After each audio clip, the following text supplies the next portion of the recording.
าธุครับ มาแล้วเข้าก่อนเลยนะฮะก็ต้องตามสัญญาครับวันนี้จัดสดครับกับเรื่องราวของกุมารนะฮะน้องกุมารทั้งหลายที่หลายๆคนมีเอาไว้ก็ไม่นึกไม่ฝันว่า เยอะมากที่เลี้ยงกุมารทองเอาไว้นะก็เดี๋ยววันนี้เราพูดคุยกันพอประมาณนะเพราะว่าคำถามเยอะมากก็ต้องขอบอกก่อนนิดนึงนะฮะว่าในช่วงนี้ FM 104.5 เมกะเฮิรตซ์นั้นยังไม่สามารถออกอากาศได้กับปัญหาของตัวสายส่งสัญญาณที่ถูกน้ำมันเข้าไปนะฮะทางสถานี FM 104.5 ก็ฝากผมมาเพื่อขออภัยทุกท่านด้วยนะฮะว่าตอนนี้ยังกระจายสู่จังหวัดเชียงใหม่ไม่ได้นะฮะก็ออนไลน์ไปทางช่องไม่ว่าจะเป็น Facebook ของทางสถานีรวมไปถึงช่อง YouTube ที่ผมแปะเอาไว้ให้นะฮะก็ตรงนั้นด้วยส่วนตรงเนี้ยมันออนสดแล้วเพราะท่านดึงจากตรงเนี้ยออกไปนะฮะกับเรื่องราวตรงนี้เดี๋ยวต้องบอกก่อนเดี๋ยวผมบอกงานบุญนิดนึงนะฮะวันที่11นะฮะมิถุนาที่จะถึงก็คือน่าจะเป็นอีก2 สัปดาห์นะครับก็จะเป็นการตรงกับ144 ปีชาตรการของครูบาเจ้าศรีวิชัยนะฮะก็จะมีการทำบุญนะฮะแล้วก็ใส่บาตรนะบริเวณลานครูบาตั้งแต่คุณไปตั้งแต่ตี 5นะฮะเพราะจะเริ่มตั้งแต่ตี 5:30นะส่วน6 โมงนั้นเหล่าพระภิกษุสงฆ์ก็จะมาเริ่มบิณฑบาตกันลานครูบาศรีวิชัยนั้นอยู่ตรงไหนอันนี้คนเชียงใหม่เขารู้กันเขาเรียกลานครูบาแต่ถ้าคนกรุงเทพหรือว่านักท่องเที่ยวที่จะขึ้นไปนะฮะไปที่เชียงใหม่เนี่ยมันเป็นวันเสาร์นะฮะวันเสาร์ตรงกับ11 มิถุนายนครับก็ตรงนั้นเนี่ยจะเป็นถ้าคุณจะขึ้นดอยสุเทพนะฮะวัดพระธาตุดอยสุเทพเนี่ยคุณจะผ่านลานครูบาศรีวิชัยก่อนนะฮะเขาเรียกว่าเป็นปากทางขึ้นเลยนั่นแหละครับตรงนั้นนั่นแหละนะฮะหรือว่าวัดศรีโสดานั่นแหละฮะตรงนั้นเขาเรียกลานครูบาเจ้าศรีวิชัยก็จะมีงาน144 ปีชาตรการก็คือเป็นวันเกิดของท่านนะฮะเอาละเรื่องครูบาเจ้าศรีวิชัยนั้นก็มีเรื่องเล่ามากมายแต่ก็ต้องพักไว้ก่อนนะเพราะว่าวันนี้ผมก็เพิ่งจะกลับจากงานขาวดำนะฮะก็เป็นงานศพเพื่อนนะฮะซึ่งจากไปอย่างกระทันหันแล้ววันนี้ไปเนี่ยก็เหมือนกับไปร่วมเจอเพื่อนเก่าๆนะฮะร่วมเกือบ20 คนนะฮะก็ดีใจที่ยังมีชีวิตอยู่นะฮะแต่พองานศพเนี่ยเลิกมาได้สักไม่ถึงชั่วโมงนะฮะก็มีข่าวร้ายเกิดขึ้นกับในกลุ่มรุ่นของเรานะว่ามีเพื่อนเราอีกคนหนึ่งอันนี้เป็นสุภาพสตรีนะครับเสียชีวิตเช่นกันไล่เรียกกันเลยฮะห่างกันไม่กี่วันเองนะฮะเนื่องจากเป็นเกี่ยวกับโรคริ่มเลือดหัวใจอุดตันคือเรื่องนี้ต้องบอกว่าโรคเนี่ยฮะมันมาโดยไม่รู้ตัวบางคนบอกว่าฉันนี่เป็นโรคหัวใจผมจะบอกว่าผมอะเป็นนักกีฬาผมเองก็ไม่เคยคิดว่าตัวเองจะต้องมาเป็นโรคหัวใจนะครับแต่ผมก็ยังน็อกนะฮะมันเอาผมล้มได้ถือว่าเก่งมากโรคนี้นะครับดังนั้นเนี่ยก็เลยต้องบอกว่าอย่าประมาทเด็ดขาดกับเรื่องราวโรคต่างๆนะฮะแล้วก็อันนึงที่ผมไม่เห็นด้วยแล้วทำให้ประชาชนหลงเชื่อคือหมู่มวลนักแสดงผมใช้คำว่านักแสดงนะครับเพราะว่าที่หันมาขายของทั้งหลายเฮลตี้ทั้งหลายนะฮะพิธีกรส่งเกี่ยวกับสมุนไพรปุ๊บคุณตอบได้หมดเลยว่าอันนี้มันรักษานี้ผมจะบอกว่าจริงๆเรื่องนี้ต้องให้ผู้รู้อย่างเป็นแพทย์แผนไทยเนี่ยมานั่งคู่กับท่านแล้วก็บอกไม่คือท่านบอกได้คร่าวๆแต่พอท่านบอกตรงนี้มันมีสรรพคุณนี่นู่นนั่นเนี่ยคนจะเชื่อตามแล้วเขาก็จะซื้อไงแต่ในขณะเดียวกันข้อมูลที่ถูกต้องคือคุณรู้แค่งูปลาแต่เอามาพูดเพื่อขายของ กับผู้รู้เนี่ยถ้าเอามาขยายความนะฮะมันมีชื่อเป็นทางการว่านี่นู่นนั่นนะฮะแล้วสรรพคุณตรงนี้นี้แต่อย่ากินควบคู่ไปกับยาตัวนี้เพราะไม่งั้นจะทำให้คุณเกิดอาการอย่างนี้นะฮะคือมันต้องบอกด้วยฮะสังเกตไหมเขาจะไม่บอกเลยว่าวิตามินต่างๆเนี่ยดีหมดกินไปร่างกายดีหมดแต่ไม่ได้พูดถึงว่าถ้าคุณกินยาตัวนี้อยู่อย่ามากินนะของฉันเพราะว่ามันจะเกิดเขาเรียกมันจะเกิดการต่อต้านซึ่งกันและกันอาจจะทำให้เกิดอาการช็อกมันเป็นไปได้ไงฮะมันเป็นไปได้ไม่เคยมีรายการไหนพูดนะฮะถูกไหมคุณเคยได้ยินไหมไม่มีฮะต้องการขายของเองโดยลืมนึกถึงผลกระทบนะฮะแต่อันนั้นแค่เตือนเอาไว้ว่าไม่ควรจะบอกสรรพคุณเลอเลิศเพอร์เฟกต์ซะอย่างเดียวถ้ามันดีจริงอย่างเงี้ยนะฮะทำไมโรงพยาบาลไม่เอามาใช้แค่นั้นเลยฮะคิดง่ายๆแต่คราวนี้กรณีของโรคริ่มเลือดหัวใจอุดตันเนี่ยฮะสำคัญมากมันไม่เลือกนะครับว่าเป็นผู้หญิงผู้ชายแล้วมันก็ไม่เลือกเลยว่าจะผอมหรือจะอ้วนคุณอย่าคิดว่าคนอ้วนจะเป็นนะที่เสียชีวิตลงเนี่ยเป็นคนผอมทั้งนั้นโรคหัวใจนะคุณนะฮะเพราะฉะนั้นเรื่องโรคหัวใจไม่ใช่เรื่องเล่นๆบางคนคิดว่าไม่น่าจะเป็นเด็กโอ้ยเนี่ยน้องเขายังวัยรุ่นยังไม่ถึง30เลยไม่เป็นเราโรคหัวใจขอโทษล้มกันมานักแล้วฮะแล้วเรื่องโรคเกี่ยวกับดวงตาน้องๆที่รับฟังอยู่นิดนึงนะฮะโรคเกี่ยวกับดวงตาเนี่ยอันตรายมากนะฮะเด็กที่ยังไม่ถึงอายุยังไม่ถึง30จริงๆต้องเรียกว่าเยาวชนนะฮะคือถ้าในระดับของอาเซียนหรือประเทศไทยเนี่ยเขาจะจัดว่าถ้าคำว่าเยาวชนใช้จนถึงอายุ30แต่ถ้าเกินไม่ใช่แล้วไม่ใช่เยาวชนแล้วนะฮะเพราะฉะนั้นภูมิใจได้ถ้าใคร28อุ้ยฉันยังเป็นเยาวชนอยู่ถูกต้องฮะคุณยังเป็นเยาวชนอยู่จัดอยู่ในกลุ่มเยาวชนฮะคุณไปดูได้ที่แผนกจักษุอ่ะที่โรงพยาบาลสวนดอกเด็กเยาวชนเนี่ยฮะอายุไม่เกิน30แล้วกันนะฮะรอไปเข้าคิวเพื่อฉีดยาเข้าสู่ดวงตาเนี่ยซึ่งทรมานโคตรทรมานมากคุณนะฮะเยอะมากวันหนึ่งเกือบร้อยลายเพราะว่าอะไรเพราะว่าโทรศัพท์มือถือไงเล่นเกมนั่นแหละคุณใช้พลังของกล้ามเนื้อสายตามากเกินไปนะฮะนี่แหละเตรียมตัวถ้าใครและโดยเฉพาะยิ่งปิดไฟเล่นเกมอ่ะสุดๆเตรียมตัวฮะนะฮะคุณดวงตาคุณจะใช้ได้ไม่ถึง5 ปี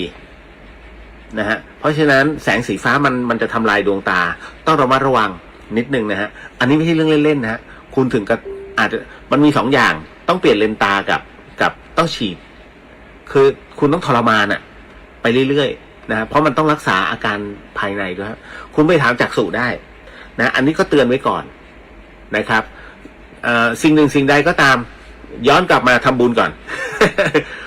144 ปีชาติตระการนะครับของครูบาเจ้าศรีวิชัยนะนักบุญแห่งล้านนานะฮะร่วมกันแต่เช้าเลยใส่บาตรได้ที่ลานครูบานะฮะก็ไปเจอกันตรงนั้นนะครับวันนี้ก็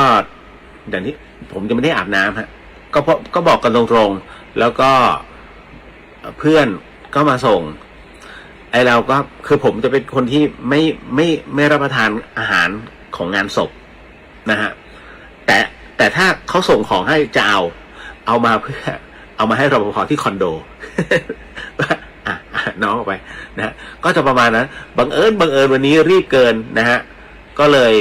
คือกลายเป็นว่าเราห่วงขนมมากกว่าของเราก็เลยติดรถเพื่อนไป ในหนาฟังว่าเดี๋ยวไปเอาที่ร้านนะจ๊ะ ร่มผมลืมร่มไว้นะพอดีวันนี้กรุงเทพบางส่วนฝนตกหนักประมาณว่าท้ายซอยตกหนักหน้าซอยไม่ตกสักแหม่ ผมละงง นะพระพิรุณคือยังใช้คอนเซปต์ตัวเองได้ว่าเป็นตัวแรงอยู่ตรงไหนฝนไม่ตก เอาจริงนะติดตัวเองไปถึงวัดสุทธิวรารามก็ไม่ตกฟ้าครึ้มนะมันแปลก นะเริ่มชักเป็นห่วงตัวเองนะครับเอาเลยฮะเดี๋ยวขออนุญาตทักทายก่อนแล้วเดี๋ยวเราจะมาพูดคุยในเรื่องของในส่วนของกุมารทองนะวันนี้เรื่องราวที่ผมพูดไปเมื่อวานเนี่ยปรากฏว่าเพื่ เพื่อนๆเนี่ยเอาไปเล่าสู่ผมก็อุตส่าห์บอกไม่ต้องเล่าแล้วเดี๋ยวจะขอเช็คอะไรบางอย่างนิดนึงนะก็ปรากฏว่าวันนี้ไปที่งานแล้วก็พอดีจะเช็คว่าเพื่อนผมอะที่เสียชีวิตไปอะดวงจิตเขาอะกลับมาหรือยังนะฮะก็เป็นอันสรุปแล้วนะฮะมาสรุปตอนท้ายเลย เดี๋ยวบอกให้แป๊บหนึ่งนะฮะก็คือเรารับรู้ได้แค่นั้นนะฮะแต่ว่าจะให้ทั้งหมดทั้งมวลไม่ได้มันมีเหตุนะฮะก็เดี๋ยวเราสมาทานศีลกันก่อนนะฮะแล้วจากนั้นก็จะเข้าสู่ในเรื่องราวคำถามทั้งหมดทั้งมวลวันนี้มีอะไรที่สงสัยสามารถถามมาได้นะฮะอยู่ในนี้แล้วเดี๋ยวผมเลื่อนถามเองนะครับขออนุญาตนะก็ขอสวัสดีทุกท่านเดี๋ยวขออนุญาตทักทายเลยแล้วกันเพราะว่ามันมีเวลาไม่มาก แล้วแต่ละท่านถามมายาวทั้งนั้นเลยถามในเรื่องสมาธิด้วยถามในเรื่องของการรักษาผู้ป่วยอัลไซเมอร์ด้วยเพราะว่าหลายๆคนก็สอบถามมาผมนึกว่ามีผมแล้วก็มีเพื่อนอีกสัก 2-3 คนที่ประสบปัญหาเกี่ยวกับผู้ป่วยอัลไซเมอร์ปรากฏว่าพูดคุยเกี่ยวกับเรื่องอัลไซเมอร์ไปเนี่ยนะฮะน้องๆวัยรุ่นแต่ละท่านที่ยังเฮฮาปาร์ตี้อาจจะไม่เข้าใจนะฮะแต่วันหนึ่งเมื่อวันเวลาผ่านไปน้องจะเข้าใจว่าโรคอัลไซเมอร์เกิดได้กับทุกคนเพียงแต่ว่ามันจะค่อยๆซึมเข้ามาช้าๆแต่คุณจะไม่รู้ตัวนะฮะในขณะเดียวกันผู้ใหญ่ทางบ้านท่านเนี่ยอาจจะมีอาการเริ่มเป็นเพราะฉะนั้นมันก็มีหลายคนที่หงุดหงิดกับผู้ป่วยอัลไซเมอร์คิดว่าเขาแกล้งเดี๋ยวมาฟังกันว่าแกล้งหรือไม่แกล้งนะฮะขออนุญาตนะครับในเรื่องของการทักทายเนาะนะครับน้องพัชพลวันนี้ผมไปใส่ขันดอกวัดเจดีย์หลวงอ๋อใช่โมทนาสาธุนะฮะปกติเนี่ยผมจะมีโอกาสได้ไปใส่ขันดอกก็คือดอกไม้นะฮะดอกไม้ทุบเทียนเพื่อไปไหว้เสาอินทคินนะก็คือเหมือนกับก็คือเสาหลักเมืองนั่นแหละแต่บังเอิญว่าที่วัดเจดีย์หลวงเสาอินทคินเนี่ยนะฮะเขาจะให้แต่ผู้ชายเข้าไปส่วนผู้หญิงก็จะวางข้างนอกซึ่งจะจัดเรียงสวยงามมากนะฮะเพราะฉะนั้นถ้ามีโอกาสไปรู้สึกเหลืออีกกี่วันน้อง อันนี้ให้พี่จะได้ช่วยประชาสัมพันธ์นะฮะปกติเขาก็จะ7 วันนะฮะแล้วก็จะหมดฤดูกาลของการไปใส่พานขันดอกนะฮะแล้วก็วันพรุ่งนี้แล้วนะเริ่มของพิดด้านะในเรื่องของการถ่ายรูปนะบุคคลที่3คือถ้าเดี๋ยวคุณไม่ต้องไปกังวลมันอันนี้เขาใช้ในเรื่องของการคุ้มครองในเรื่องของคุณเคยเจอใช่ไหมฮะโทรมาสวัสดีค่ะว่างสัก10 นาทีไหมคะอันนี้ก็เป็นบริษัทประกันคุณจะต้องทำประกันชีวิตอันนี้เขาคุ้มครองคุณถามเลยเอามาจากไหนผิดกฎหมายนะฮะคือถ้าคุณไม่ได้ไปสมัครด้วยตัวเองหรือว่าอะไรแล้วเขาโทรมาหาเนี่ยเขาผิดกฎหมายคุณบันทึกได้เลยเอาผิดได้จากแหล่งที่มาอ๋ออันนี้จากประกันชีวิตของOX อะไรก็ว่าไปนั่นแหละคุณก็เล่นเลยนะเพราะฉะนั้นอันเนี้ยเขาคุ้มครองเรานะฮะส่วนในเรื่องของจะถ่ายเซลฟี่หรือจะถ่ายเกี่ยวกับวัฒนธรรมมีคนกำลังรำอยู่ไม่ต้องเบลอฮะเพราะอันนี้เป็นเรื่องราวของวัฒนธรรมเราไม่ได้คือเราต้องการประชาสัมพันธ์งานนะฮะถ้าสมมติว่าไปเจอคนหนึ่งคนใดที่มันอยู่ในงานเนี่ยนะฮะแล้วปรากฏว่าเฮ้ยเขาไปเจอมันจะมีเรื่องเดี๋ยวเขาอินบ็อกซ์มาหาเราเองพี่ช่วยลบตรงนี้ได้หน่อยได้ไหมคะนะฮะมันมีรูปผมอยู่เดี๋ยวแฟนผมจับได้ อุตส่าห์หลบแฟนมาทำบุญ นะก็ถ้าคุณจะไม่ลบคุณก็ต้องดึงรูปนั้นกลับมาก่อนเพื่อจะเบลอหน้าเขาแล้วก็โพสต์ลงไปอย่างนี้ได้คือต้องเบลอนะฮะแค่นั้นคือเราไม่มีความตั้งใจก็เป็นการคุ้มครองนะฮะอีกสเต็ปหนึ่งก็ถือว่าโอเคนะฮะแต่ไม่ใช่เบอร์ทั้งหมดทั้งมวลเหลือแค่หัวตึกอันเดียวนะเพื่ออะไรนะมันก็ไม่เขาไม่ได้เคร่งขนาดนั้นนะฮะเอาละต่อมากุ๊บกิ๊บบอกว่าสวัสดีค่ะพี่เลียวคุณแม่ฝากสวัสดีมาณที่นี้ด้วยนะคะมีคำถามเกี่ยวกับกุมารทองค่ะเราจะสื่อจิตถึงน้องวิธีไหนได้คะพอดีมีคนทักว่าน้องมาอยู่ด้วย แล้วก็ขอบคุณพี่เลียวนะคะ ที่พี่เลียวเคยสอนว่าให้ระงับความโกรธได้อย่างไรก็ให้ด่าตัวเองก่อนนะฮะเดี๋ยวมาคุยกันนะตรงจะให้สื่อกุมารมันยากนะฮะถ้าทำได้ทั้งหมดทั้งมวลเนี่ยมันก็จะเวิร์กมากไงนะฮะ คุณกิ๊บบอกจะได้ไม่เจ็บจริงเลยค่ะไม่เคยโกรธเขาเลยดีฮะคนพาลเดี๋ยวเขาก็จะแพ้ภัยตัวเองไปนะทุกอย่างมันบ่แน่ผมจะใช้คำพูดของหลวงพ่อชาซึ่งมีหลายๆคนเนี่ย ก็จะแบบไปกราบเรียนหลวงพ่อชานะแห่งวัดหนองประพงหลวงพ่อหนูไปกราบพระรูปนั้นมาโอ้ปฏิบัติดีปฏิบัติชอบเป็นพระที่ดีนี่นู่นนั่นนะฮะสมาธิท่านเก่งมากหลวงพ่อชาบอกว่ามันบ่แน่ นะก็คือมันไม่แน่นะฮะ เพราะว่าทุกอย่างมันไม่จีรังเห็นไหมฮะคนทุกคนบอกเป็นคนดีหมดหลวงพ่อชาก็จะบอกว่ามันบ่แน่ก็ถูกท่านเพราะวันใดวันหนึ่งวันที่ท่านเห็นอาจเป็นคนดีอีกวันนึงมาอาจจะจี้ข้างยาบ้าไปจี้คนก็เป็นได้ท่านจึงบอกว่ามันบ่แน่ผมก็เลยชอบใช้คำนี้อ๋อมันไม่แน่นะง่ายที่สุดนะฮะ ต่อมา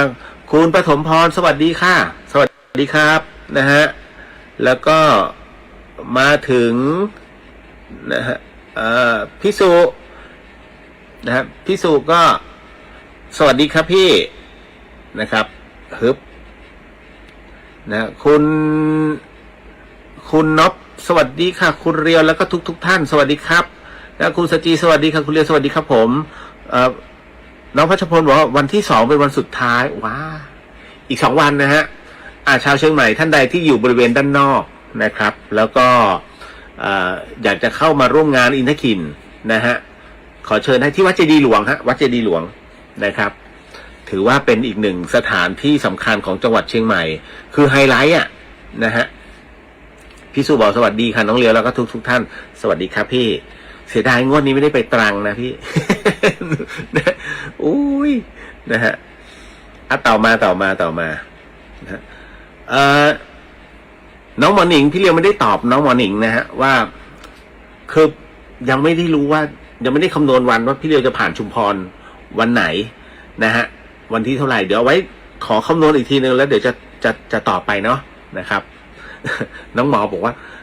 หนูจะได้สั่งขนมไว้ให้ ไม่ต้องเยอะครับ นะฮะคุณนี่ใช่ไหมสวัสดีพี่เลียววันนี้มาทันต้นชั่วโมงเลยครับขอให้พี่เลียวสุขภาพแข็งแรงเสมอครับขอบคุณครับนะฮะคุณสุวรรณยาบอกสวัสดีค่ะสวัสดีครับผมน้องสาวินีบอกว่าสวัสดีค่ะสวัสดีจ้านะฮะคุณจันยาสวัสดีค่ะคุณเลียวสวัสดีครับนะฮะคุณสมพงศ์บอกดีครับพี่เลียวรายงานตัวครับไฮ นะฮะแล้วคุณจินชาว่าสวัสดีค่ะคุณเลียวพูดถึงการจากไปด้วยโรคส่วนตัวรู้สึกว่าคนที่ไปด้วยโรคหัวใจนะมีบุญตรงที่ไม่เจ็บนานหรือว่ายืดเยื้อใช่ผมอิจฉามากคือ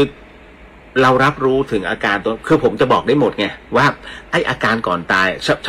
พาะที่เป็นโรคนะฮะคือคนที่เป็นโรคเนี่ยไม่ว่าจะเป็นมะเร็งระยะสุดท้ายนะแม้จะทรมานแสนทรมานแค่ไหนแต่ตอนที่ไปเขาเรียกว่าภาวะของอายตนะเนี่ยมันเริ่มไม่รับคือจากที่เคยปวดจะไม่รู้สึกเลยถึงตรงนั้นนั่นเองผมถึงเข้าใจแล้วว่าทำไมพระเดชพระคุณพ่อแม่ครูอาจารย์นั้นนะท่านจึงใช้คำว่าขันติแล้วก็ข่มทั้งหมดทั้งมวลนั้นก็คือเหมือนกับว่าให้ดูตนท่านจะไม่เพ่งในเรื่องของความเจ็บปวดนะฮะจนทำให้ท้ายที่สุดแล้วท่านก็ดับขันของตัวเองนะฮะถึงนิพพานได้นะเพราะว่ามันจะมีจุดหนึ่งซึ่งจะไร้ความรู้สึกแล้วแต่เราจะรู้สึกตัวก่อนเพียงไม่กี่วินาทีฮะเป็นช่วงวินาทีที่คุณถ้ามีสติคุมสติก็สามารถขึ้นสู่เรียกว่าไม่ลงขึ้นทันทีนะฮะแต่ว่าถ้าคุณคุมสติไม่ได้ยังห่วงหาอาวรณ์อะไรเรียบร้อยฮะลงอบายเพราะฉะนั้นเนี่ยถึงได้บอกว่า ทุกขติภูมิหรือว่าสุขติภูมิจะอยู่แค่จิตสุดท้ายก่อนที่จะหลุดไปแค่นั้นเองผมพยายามจะพูดถึงอากัปแล้วก็อาการตอนที่ก่อนที่จะเสียชีวิตเนี่ยอย่างกรณีของผมเองคนที่เป็นโรคหัวใจใช่ครับอย่าง อย่างที่คุณเหลงบอกอะว่าเป็นผู้ที่โชคดีนะคุณมันแค่แป๊บเดียวมันอย่างที่ผมว่าฮึบแล้วก็มันรู้สึกว่าหายใจติดขัดอะแค่2 เฮือกแล้วหลุดเลยหลุดจริงๆนะพอมันหลุดเสร็จปุ๊บตกใจมากตอนที่มันหลุดออกมาเฮ้ยแต่ยังเห็นตัวเองนั่งอยู่ในรถรปภที่เขานำส่งโรงพยาบาลแล้วมันเข้าออกคันนี้เขาเป็นหน้าที่ของจิตที่เรารับรู้แล้วเข้าออกเร็วมากนั่นแหละแต่รู้ว่าไปแล้วเพราะฉะนั้นถ้าไปทั้งหมดทั้งมวลก็จะไม่มีความรู้สึกอะไรแค่นั้นเลยเพราะฉะนั้นผมก็รู้ว่าเพื่อนผู้หญิงของผมที่เพิ่งจะเสียชีวิตเธอเสียชีวิตไปถ้าพูดถึงตอนนี้ไม่ถึง2 ชั่วโมงครึ่งนะเพิ่งเสียเลยฮะที่โคราชนะฮะแล้วรับรู้ถึงอารมณ์ตรงนั้นที่ไปอย่างสงบนะฮะส่วนเพื่อนอีกคนหนึ่งซึ่งประสบเหตุนั้นเนี่ยอันนั้นก็รับรู้ได้ว่าน่าจะอยู่ในช่วงในช่วงภวังค์ของคนที่นอนหลับเดี๋ยวจะมาพูดถึงด้วยลักษณะของคนที่นอนหลับตายนะฮะกับคนที่เหมือนกับว่าเข้าสมาธิแล้วตายเหมือนหรือต่างกันอย่างไรเตือนผมด้วยนะเรื่องนี้นะครับเพราะว่ามันคือเรื่องของการนั่งสมาธิมันเหมาะกับผู้ปฏิบัติธรรมนะฮะส่วนในเรื่องของการนั่งหลับพักผ่อนเนี่ยมันเหมาะกับคนทุกคนและเดี๋ยวจะมารู้เดี๋ยวผมจะเฉลยว่าสุดท้ายแล้วเนี่ยภูมิที่มันจะต้องไปเนี่ยไปเผชิญเนี่ยมันจะไปอยู่ตรงจุดไหนนะฮะเอาต่อมาต่อดีครับอ้ายดีจ้า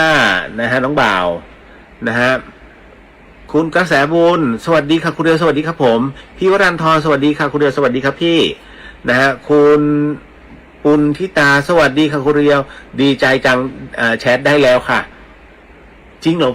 ผมต้องรับเป็นเพื่อนใช่ไหมถึงจะแชทได้อันนี้ผมไม่รู้จริงนะเพราะบางที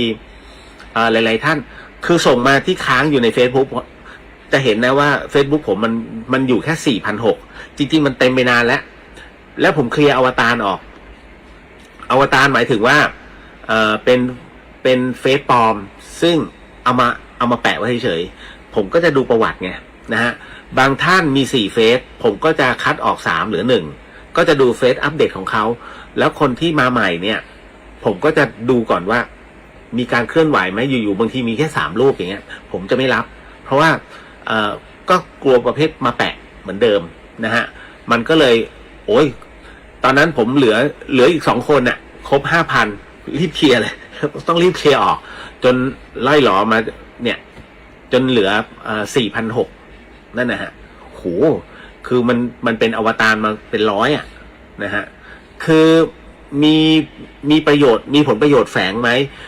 บางทีเขาทำแล้วเขาลืมบางทีเขาทำแล้วก็ถูกแฮกเขาก็ทำอันใหม่มาแต่บางคนมันเยอะเกินไงแบบ5-6 เฟซบางที10 เฟซยังมีเลยนะผมไม่รับเลยเพราะผมถือว่าอะไรอ่ะทำไมของตัวเองยังไม่รับผิดชอบทำถึง10 เฟซนะฮะไม่เอาเลยก็เลยเคลียร์ทิ้งนะแต่ไม่ได้บล็อกเราก็คืออันเฟรนเฉยๆนะอันนี้ก็เลยต้องบอกเพราะว่าบางครั้งต้องผมถึงได้บอกว่าสลับบ้างสลับพาสเวิร์ดตัวเองบ้างเพราะไม่งั้นพอเราไม่เปลี่ยนปุ๊บเนี่ยมันแฮกได้นะฮะต่อมาเบนสวัสดีค่ะสวัสดีครับผมนะฮะเอาละนะครับก็วันนี้พอสมควร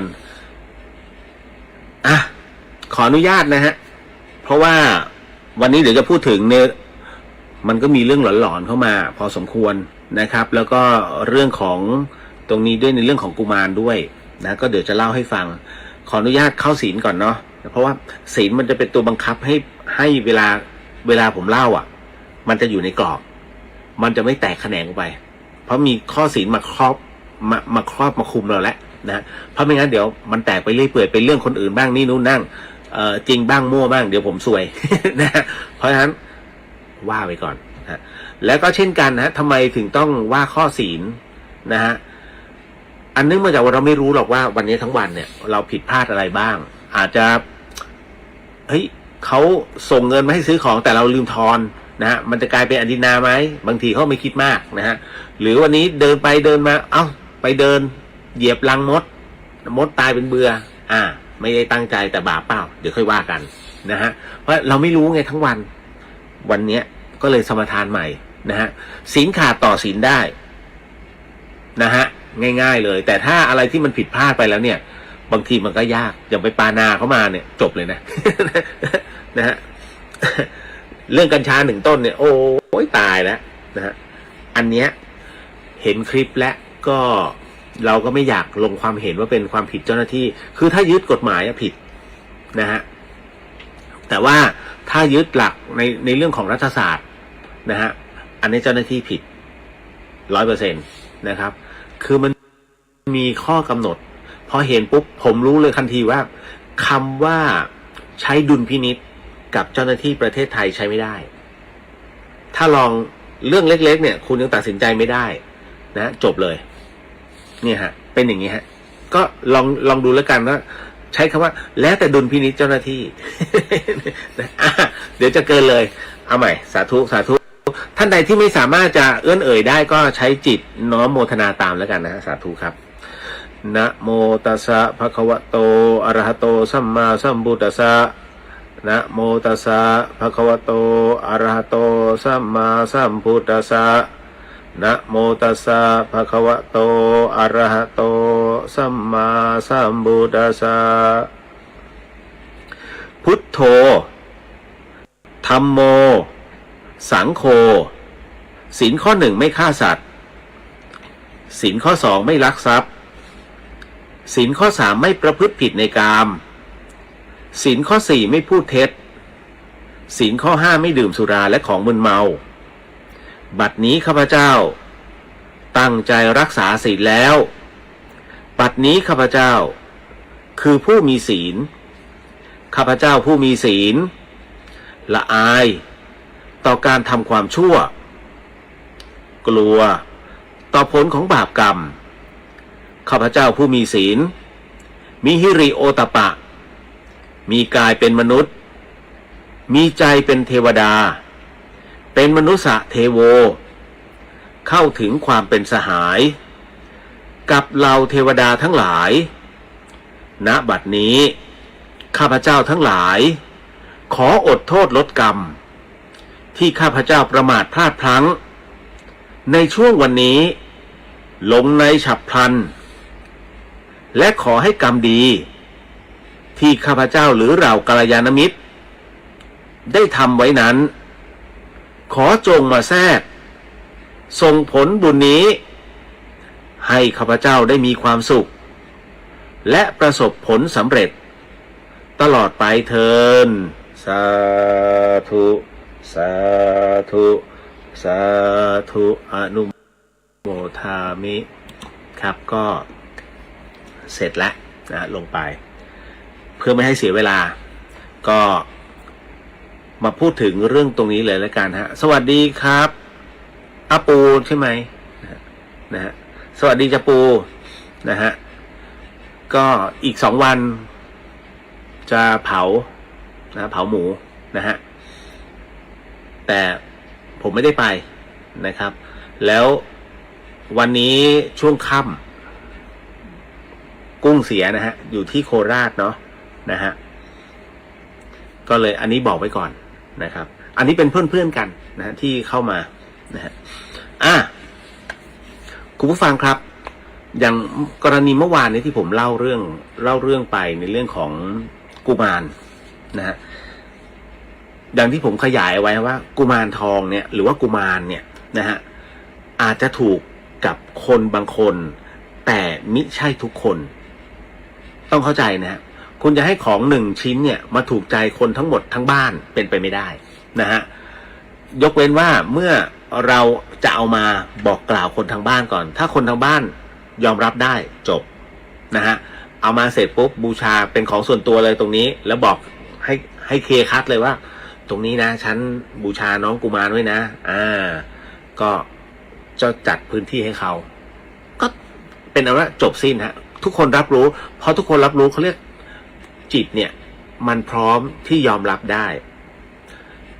กุมารนะฮะถ้าในระบบของเทวานิยมนะก็จะบอกว่านี่คือเรียกว่าวิญญาณกลุ่มดีนะฮะฝ่ายดีเป็นฝ่ายเกื้อหนุนฝ่ายที่จะร่วมกันสร้างบารมีนะที่เขานำมาให้เราตรงเนี้ยนะฮะเพื่อก่อให้เกิดประโยชน์สิ่งใดสิ่งหนึ่งนั่นแหละก็ถือว่าเขารับรู้ได้ว่าทุกคนในบ้านยอมรับแต่ถ้าเมื่อไหร่ก็ตามในบ้านของเรามันมีคนแอนตี้ขึ้นมาเนี่ยอันนี้วุ่นวายนะจากกุมารจะกลายเป็นมารอันนี้ต้องทำความเข้าใจคนที่บ้านนะถ้ารู้สึกว่ามีคนใดคนหนึ่งไม่ชอบคุณต้องบอกเขาเลยว่าเอ้ยทำความเข้าใจก่อนนะอันเนี้ยเอามาเพื่อที่จะบูชาตรงนี้ถ้ารับไม่ได้ก็ไม่เป็นไรแต่อย่ามาไปวุ่นวายหรือว่าอะไรนะนี่แค่นั้นนะฮะก็คือต้องบอกให้ชัดเจนถ้าต้องการจะบูชาเขาจริงๆนะฮะกุมารก็มีหลายแบบด้วยกันนะฮะคือหลายๆท่านเนี่ยนะฮะก็ได้มาเป็นปูนปลาสเตอร์บางท่านก็ได้มาเป็นรูปหล่อทองเหลืองนะฮะบางท่านเนี่ยได้มาเป็นในรูปแบบที่เรียกว่าทำพิเศษเป็นการปั้นผสมมวลสารแล้วก็ผสมกระดูกนะฮะเป็นกระดูกของเด็กซึ่งเรียกว่าไม่ว่าจะเป็นทำแท้งตายหรือว่าจะเพิ่งตายเกิดพอเกิดมาปุ๊บแล้วตายอย่างเงี้ยเขาก็จะไปเอามาแล้วก็มาทำแห้งนะแล้วก็จากนั้นเนี่ยเพื่อที่จะเอามาปลุกเสกนะฮะปั้นแล้วก็ปลุกเสกผมเคยเล่าเรื่องกุมารไปหลายรอบแล้วนะฮะคุณทราบที่มาที่ไปยังเรื่องของกุมารทองนะฮะก็ใช้คำว่าเป็นตำนานจากเรื่องราวของขุนช้างขุนแผนนะฮะเล่าให้ฟังก่อนนะฮะว่าคือมันเป็นตำนานพื้นบ้านของชาวสุพรรณบุรีนะฮะขุนช้างขุนแผนนั้นมีอาวุธนะฮะแล้วมีอาวุธคู่กายจริงๆต้องมีด้วยกัน3อย่างนะฮะเรียกว่าจะเป็นเจ้าปัตตภีก็คือ1ม้าสีหมอกซึ่งเขามีอยู่แล้วขุนแผนนั้นเป็นข้าราชการนะฮะเป็นข้าราชการซึ่งเรียกว่าเป็นผู้ที่เก่งในเรื่องของการรบและอาคมนะทั้งหมดทั้งมวลแต่ท้ายที่สุดแล้วขุนแผนนั้นถูกใส่ร้ายในเรื่องของคดีวันทอง นะแน่นอนที่สุดนะหล่อแค่ไหนก็พ่ายสตรีนะดังนั้นจึงต้องระหกระเหินเข้าไปในป่าก็ไปอยู่ในกลุ่มของชุมโจรคราวนี้อาวุธที่2เนี่ยนะอาวุธอย่างที่2ที่ขุนแผนต้องการจะได้ก็คือดาบฟ้าฟื้นดาบฟ้าฟื้นนั้นเป็นดาบที่ต้องได้มาจากเหล็กที่ถูกฟ้าผ่านะฮะแล้วต้องเอามาตีและหลอมนะฮะเอามาหลอมแล้วก็มาตีเป็นดาบนะฮะเชื่อว่าเป็นดาบที่มีความแข็งแกร่งและสุดท้ายแล้วขุนแผนต้องลงอักขระนะฮะ2ชิ้นเนี้ยม้าสีหมอกกับดาบฟ้าฟื้นขุนแผนได้แล้วตอนที่มาเป็นนักรบแล้วก็ท้ายที่สุดนะฮะยังขาดอีกอย่างเดียวคือกุมารทองซึ่งต้องเป็นกุมารทองจากสายเลือดเวลานำมาใช้งานหรือว่าอะไรก็ตามเนี่ยจึงมีความภักดีนะฮะดังนั้นเรื่องราวมันจึงเกิดขึ้นตรงนี้ฮะเมื่อขุนแผนนั้นไปอยู่ในชุมโจรซึ่งชุมโจรนั้นถือว่าเป็นชุมโจรที่เรียกว่าต่อต้านหน่วยงานราชการเป็นอย่างยิ่งนะฮะฆ่าฟันทั้งหมดทั้งมวลพอรู้ว่าขุนแผนนั้นเป็นหนึ่งในอดีตข้าราชการก็ไม่ชอบแต่พยายามจะผลักไสแต่ผลักไสยังไงเนี่ยก็ไม่สามารถทำได้เพราะบังเอิญว่าลูกสาวหัวหน้าชุมโจรชื่อว่านางบัวคลี่นั้นแอบหลงรักขุนแผนเข้านี่แล้วขุนแผนนั้นเป็นจอมขมังเวทเป่าต้องมนณจังงังเพี้ยงนะเธอหลงไหลนะรักกูหลงกูรักกูหลงกูรักกูหลงกู นะท้ายที่สุดแล้วบัวคลี่ก็นะฮะเรียกว่าเป็นเมียขุนแผนนะฮะในขณะเดียวกันทั้งหมดเวลาออกไปปล้นทั้งหมดนะฮะทุกหมู่บ้านขุนแผนไปด้วยแต่ถ้าเมื่อไหร่แต่ขุนแผนจะไม่ฆ่าคนนะฮะแต่ถ้าเมื่อไหร่ก็ตามที่มีการรบ นะหรือว่ามีการปะทะกับหน่วยงานราชการนะฮะแม้ว่าฝ่ายโจรจะได้เปรียบขุนแผนก็จะไม่ร่วมต่อสู้กับทางราชการเป็นแบบนี้นะฮะจนสุดท้ายแล้วเนี่ยนะฮะถึงถึงวันที่จะต้องแอบแยกออกจากชุมโจรนะฮะดังนั้นขุนแผนเองนะก็เลยต้องระหกระเหินออกจากชุมโจรไปเพราะทางการบุกนั่นแหละครับขุนแผนไปพร้อมกับนางโบคลี่ม้าสีหมอกแล้วก็ดาบฟ้าฟื้นในขณะที่ออกมาจากชุมโจรนะนางโบคลี่ท้องได้2 เดือนฮะหลังจากนั้นเนี่ยระหกระเหินไปเรื่อยๆไปเรื่อยๆไปเรื่อยๆนะจนมาถึงสถานที่แห่งหนึ่งซึ่งตรงนั้นเป็นวัดร้างนะฮะขุนแผนพักอยู่ตรงวัดร้างเสร็จปุ๊บเนี่ยก็เลยนับวันนับเดือนปรากฏว่าเอ๊ะนี่โบคลี่ท้องได้เดือนที่3แล้วไม่ใช่หรือใช่ครับโบคลี่นั้นท้องได้เป็นเดือนที่3นะฮะขุนแผนนึกขึ้นมาได้ว่าถ้าจะต้องไปลุยศึกครั้งนี้นะฮะจะต้องมีศาสตราวุธต้องครบ3อย่างตัวเองถึงจะชนะเพราะว่าจอมขมังเวทนั้นนะตอนที่พระพันวษาว่าความอยู่นั้นเยอะมากนะฮะมันต้องปะทะเยอะและทหารอีกเยอะนะฮะเพื่อวันทอง นะฮะดังนั้นขุนแผนก็เลยถามโบคลี่ว่าโบคลี่ตอนนี้เธอท้องได้3 เดือนแล้วใช่ไหมโบคลี่บอกใช่อันนี้พี่อยากจะถามเจ้าว่าเจ้ารักพี่ไหมโบคลี่บอกว่ารักสิพี่แผนนะไม่รักแล้วจะร่วมหัวจมท้ายได้อย่างไรถ้าอย่างนั้นลูกในท้องนะพี่ขอได้ไหมโบคลี่เองก็ไม่เคยเอ่ยนะฮะไม่เคยเอ่ยว่าลูกนั้นน่ะนะจะยกให้ขุนแผนนะก็ไม่ก็เป็นลูกพี่ไงแต่ไม่ได้บอกว่าจะยกลูกให้นะพูดซ้ำแล้วซ้ำเล่านะฮะวันคืนผ่านไปนะฮะจนกระทั่งเข้าสู่คืนวันเพ็ญปรากฏว่าคุณแผนถามอีกรอบหนึ่งโบคลี่ลูกเนี่ยพี่ขอได้ไหมโบคลี่ก็บอกว่าเอ้าลูกพี่นะโบคลี่ก็เลยยกให้ไงก็ลูกพี่ฉันก็ต้องให้พี่อยู่แล้วนะงั้นยกให้พี่ก็ยกให้โบคลี่ไปพูดคำนี้ฮะว่ายกให้พี่ปรากฏว่าสุดท้ายตอนที่นอนหลับขุนแผนร่ายมนต์เป่าให้นางโบคลี่นั้นสลบแล้วจัดการใช้มีดหมอฮะผ่าท้องโบคลี่เพื่อเอาเด็กในท้องออกมาแล้วจัดการทำความสะอาดห่อแห้งย่างการย่างของเด็กไล่มนต์ไปด้วยทำกุมารทองโบคลี่ตายตรงนั้นนะฮะพอถึงตรงนี้ใครบอกขุนแผนเป็นพระดี อ่ะคิดก่อนนะนะฮะพอถึงตรงนี้เสร็จปุ๊บเนี่ยก็ปรากฏว่าขุนแผนจึงมีก็คือวิญญาณของเด็กเนี่ยคือเป็นลูกด้วยดังนั้นเขาเรียกว่าเป็นกุมารทางสายเลือดโดยตรงมันจะขังพอถึงตรงนั้นเสร็จปุ๊บเนี่ยก็เลยทำให้เวลาไปตรงไหนก็ตามเนี่ยคุณแผนลบชนะหมดเลยเพราะกุมารทองจะเป็นหน่วยงานเขาเรียกหน่วยแรกนะด่านหน้าก่อนเลยไปเคลียร์ถ้ามีวิญญาณกุมารทองก็ลบก่อนกับวิญญาณนั้นนะฮะคุณแผนก็รบกับมนุษย์แค่นั้นเลยฮะเรื่องราวจึงจบลงตรงนี้ว่าที่มาที่ไปของการทำกุมารทองมันเกิดขึ้นตรงนี้ความเชื่อตรงนี้มันเลยไปผสมผสานกับเรื่องราวตำราของเขมรบ้าง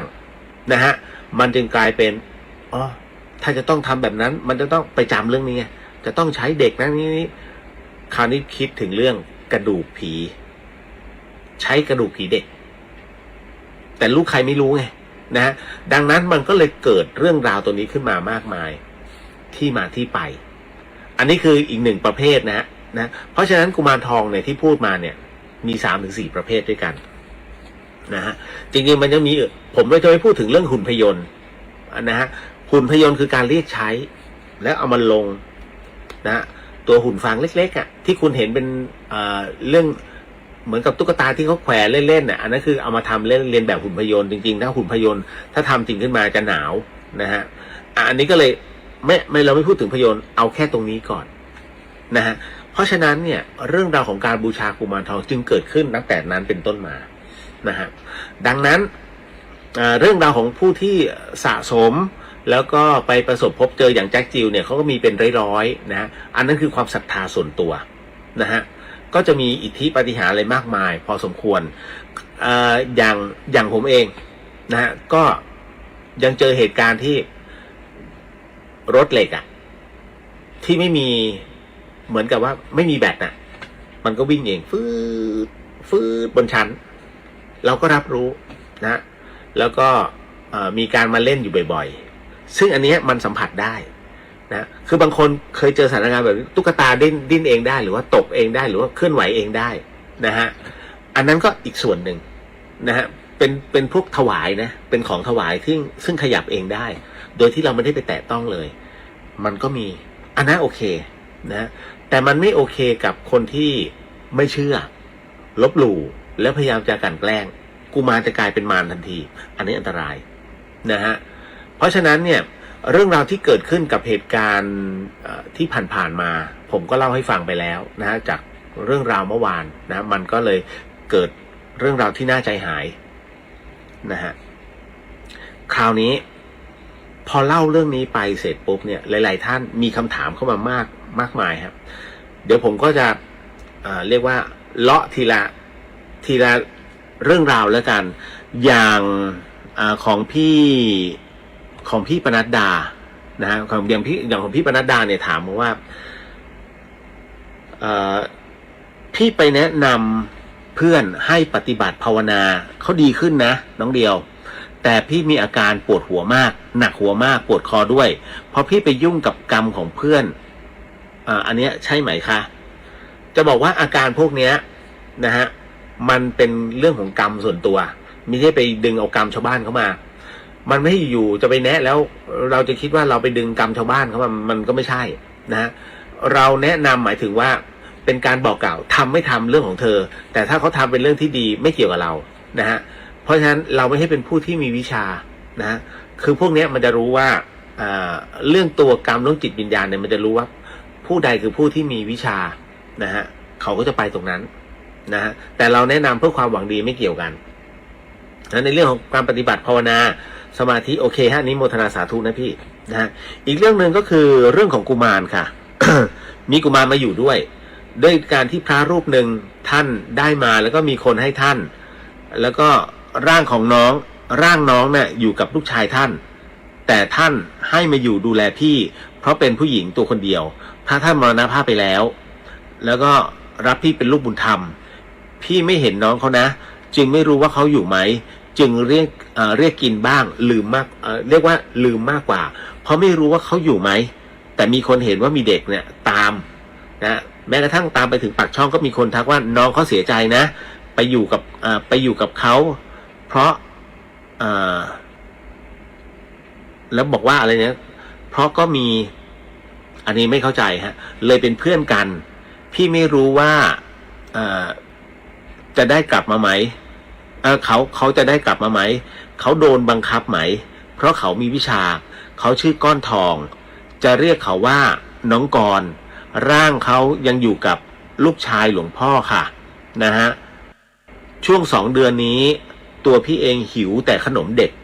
ก็กินตลอดซื้อมาเท่าไหร่ก็กินหมดปกติไม่ค่อยกินจุกจิกตอนบวชเป็นแม่ชีก็อุทิศบุญให้น้องด้วยนะบอกว่าถ้าบุญเติมแล้วเนี่ยไปจุติได้ก็ให้ไปตั้งแต่ปี63ค่ะสงสารน้องเขาอันตรายมาไม่ถึงเราเลยเขาดูแลเราพี่ไม่รู้ว่าน้องอยู่กับพี่หรืออยู่กับใครพี่ฟังน้องเรียวเมื่อเช้าค่ะเลยคุยให้ฟังเผื่อน้องเรียวจะมีอะไรแนะนำนะฮะควรจะทำอย่างไรอันเนี้ยที่ผมไม่เข้าใจก็คือร่างไปอยู่กับเขาแล้วอะไรอยู่กับพี่อันนี้งงฮะร่างก็คือเป็นตัวกุมารใช่ไหมฮะถ้าตัวกุมารไปอยู่กับลูกชาย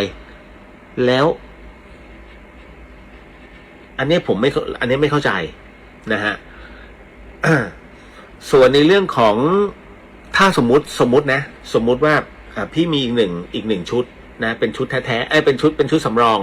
ของกุมารเนี่ยมาอยู่กับพี่นะฮะ แล้วถ้าต้องเลี้ยงเขาจริงๆเนี่ยพี่อธิษฐานเลยว่าถ้าเมื่อไหร่พี่กินขอให้น้องกินด้วยนะฮะเพราะฉะนั้นก็คือบางคนเนี่ยชอบลืมถ้าลืมถวายก็จบมันเหมือนไม่ได้เลี้ยงอ่ะให้อธิษฐานตอนแรกเลยถ้าฉันกินก็ขอให้กินด้วยนะนะกินด้วยกันนะครับกินพร้อมกันนะแต่ถ้าถวายน้ำเอาไว้โอเคนะฮะคือเวลาเลี้ยงต้องเลี้ยงดีๆนะอย่าขาดตกบกพร่องถ้าขาดตกบกพร่องเขาก็ไปก็เลี้ยงอดอยากอ่ะใครจะไปอยู่ล่ะนะฮะอันนี้พูดถึงตามหลักการของความเป็นคนก่อนนะยังไม่ได้พูดถึงหลักการของความเป็นตัวจิตวิญญาณนะฮะแม้เป็นคนเลี้ยงอดอยากเขาก็ไปคราวนี้มาเป็นในเรื่องของจิตวิญญาณก็ในจิตวิญญาณนั้นเนี่ยจริงๆวิญญาณเสพรัศมีเป็นบุญนะฮะไม่ใช่เสพอาหารเป็นบุญดังนั้นเรามีความเชื่อว่าในเรื่องของการกินต้องถวายอาหารจริงๆแล้วเนี่ยการที่เรายกอาหารขึ้นไปนะฮะแล้วก็ให้น้องเขาที่ตู้เป็นการทำทานนะฮะมันเป็นบุญอย่างหนึ่งคือเราสละในสิ่งที่เรามีอยู่นะเอาไปกินก่อนนั่นแหละฮะเห็นไหมพอเราสละตรงเนี้ยมันเป็นบุญหนึ่งในบุญกริยาวัตถุดังนั้นตรงเนี้ยน้องเขาจึงเสพบุญได้ตลอดเวลาดังนั้นถ้าคุณไม่ได้เอาอาหารอะไรต่างไปถวายเวลาใส่บาตรระลึกถึงส่งให้น้องเขาได้เหมือนกันเขาเสพบุญนะฮะใครเคยเห็นกุมารทองออกมานั่งกินข้าวผัดมีไหมหรือกินของหวานนะมีไหมมันไม่มีนะฮะต่อให้เล่นรถก็ตามเนี่ยดวงจิตเขามาเล่นเขาอยากให้เรารับรู้เขาก็จะสื่อให้เห็นว่าอ๋อเนี่ยฉันมาสัมผัสรถให้เห็นแล้วนะวิ่งไปวิ่งมาวิ่งไปวิ่งมานี่คือการทำงานของวิญญาณของดวงจิตของกุมารนั่นแหละฮะเขาเรียกอิทธิฤทธิ์เป็นอิทธิฤทธิ์เล็กๆที่ให้เห็นนะฮะกรณีตรงนี้นี่ที่หลวงพ่อท่านสงเคราะห์พี่เนี่ยนะฮะพี่ปนัดดาฮะถือว่าเป็นเรื่องที่ดีเพราะว่าท่านเมตตาอันเนื่องมาจากว่าพี่ปนัดดาอยู่ตัวคนเดียวนะฮะก็ใครเห็นไม่เห็นไม่เป็นไรแต่ขอให้เรารับรู้เป็นพอนะฮะทุกครั้งเราทำบุญแม้กระทั่งการสวดมนต์นั่งสมาธิทุกอย่างคือทานนะฮะทุกอย่างเป็นบุญหมดเลยนะครับเมื่อนั่งสมาธิเสร็จปุ๊บกรวดน้ำอุทิศให้เขาก็ได้เหมือนกันนะแล้วก็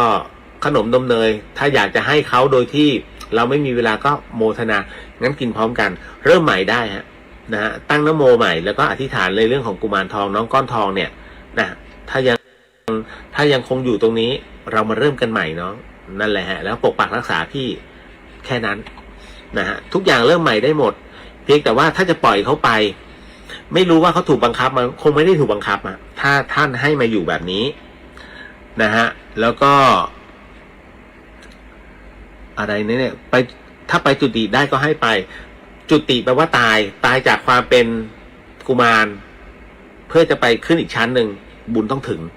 นะฮะคือการที่จะอยู่แล้วจะไปจุติใหม่เนี่ยโดยไม่ถึงกาลเวลาไม่ได้นะเดี๋ยวผมจะต้องไปจุติแล้วมันยังไม่ใช่เวลาไงถ้าไปจุติปุ๊บเนี่ยตายวันนี้ปุ๊บทันทีเลยฮะจุติใหม่เกิดไปเป็นเทพเทวดาว่ากันไป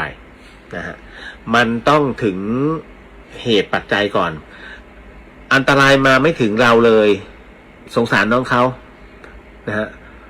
เขาดูแลเราอันนี้ก็ถือว่าโอเคนะพี่นะฮะเราก็ดูแลเขาใหม่เริ่มใหม่ฮะทุกอย่างนั่งอธิษฐานใหม่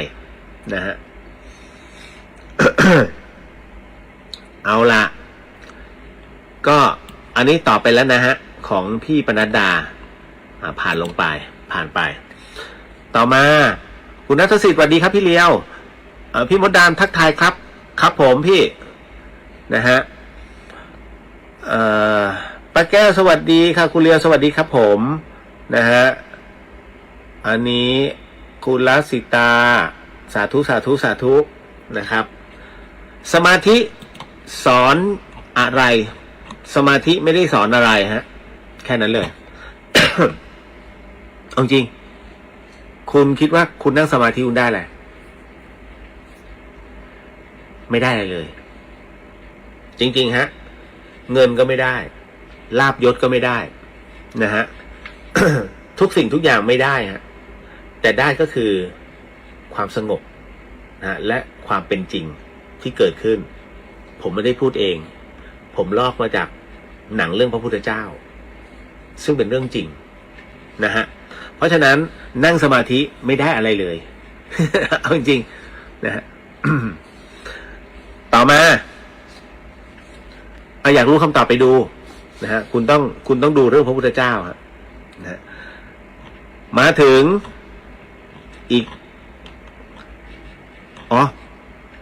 อันนั้นกุมารทองในเรื่องก่อน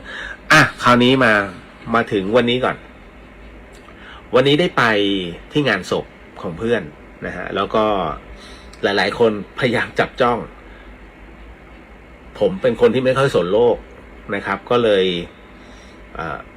เพ่งดูเพื่อนหน่อยว่ามันยังไงนะฮะที่มาที่ไปมันประมาณไหนก็ไม่เห็นเขานะฮะคืออันนี้ยอมรับเลยว่าขอเปิดก็พอนั่งฟังพระท่านสวดเสร็จปุ๊บเนี่ยก็ผมก็คุยกับเพื่อนนะก็คุยกับน้อยหนานะเสร็จปุ๊บก็เลยขออธิษฐานเปิดนิดนึงเปิดให้เห็นพอเปิดเสร็จปุ๊บเนี่ยเราก็ไม่เห็นนะพูดตรงๆไงไม่เห็นเพื่อนแต่เห็นคนอื่น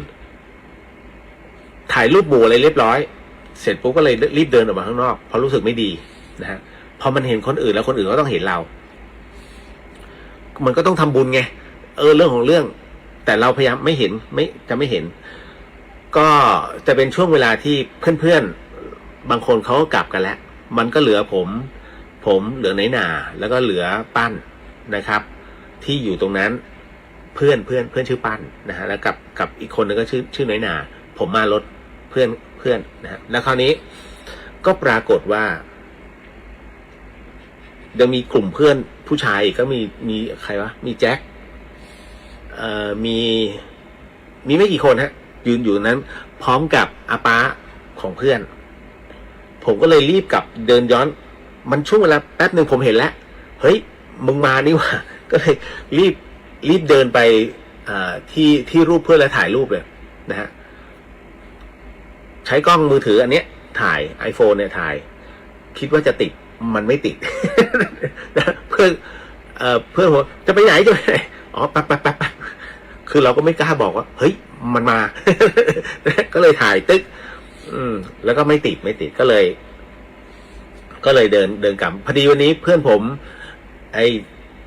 แก้วนะฮะชยันเบอร์3เบิร์กพอยต์มาไปด้วยไงนะฮะก็เลยได้คุยกันเล็กน้อยนะฮะแต่ว่าอันนี้คือส่วนตัวมากนะครับคือเวลาเราเห็นเราจะเห็นคนอื่นด้วยเราเลยไม่อยากเห็นคือที่วัดน่ะคุณเข้าใจใช่ไหมฮะวัดไม่ใช่มีคนตายคนเดียวมันมีคนที่เคยตายมาแล้วด้วย นะเราไม่ได้อยากจะไปเจอพี่ๆเขา ขอเจอเพื่อนแต่ว่ามันไม่ใช่ไงเขามาแวบเดียวก็เรารับรู้ว่าอันนี้เพื่อนเราแค่นั้นฮะ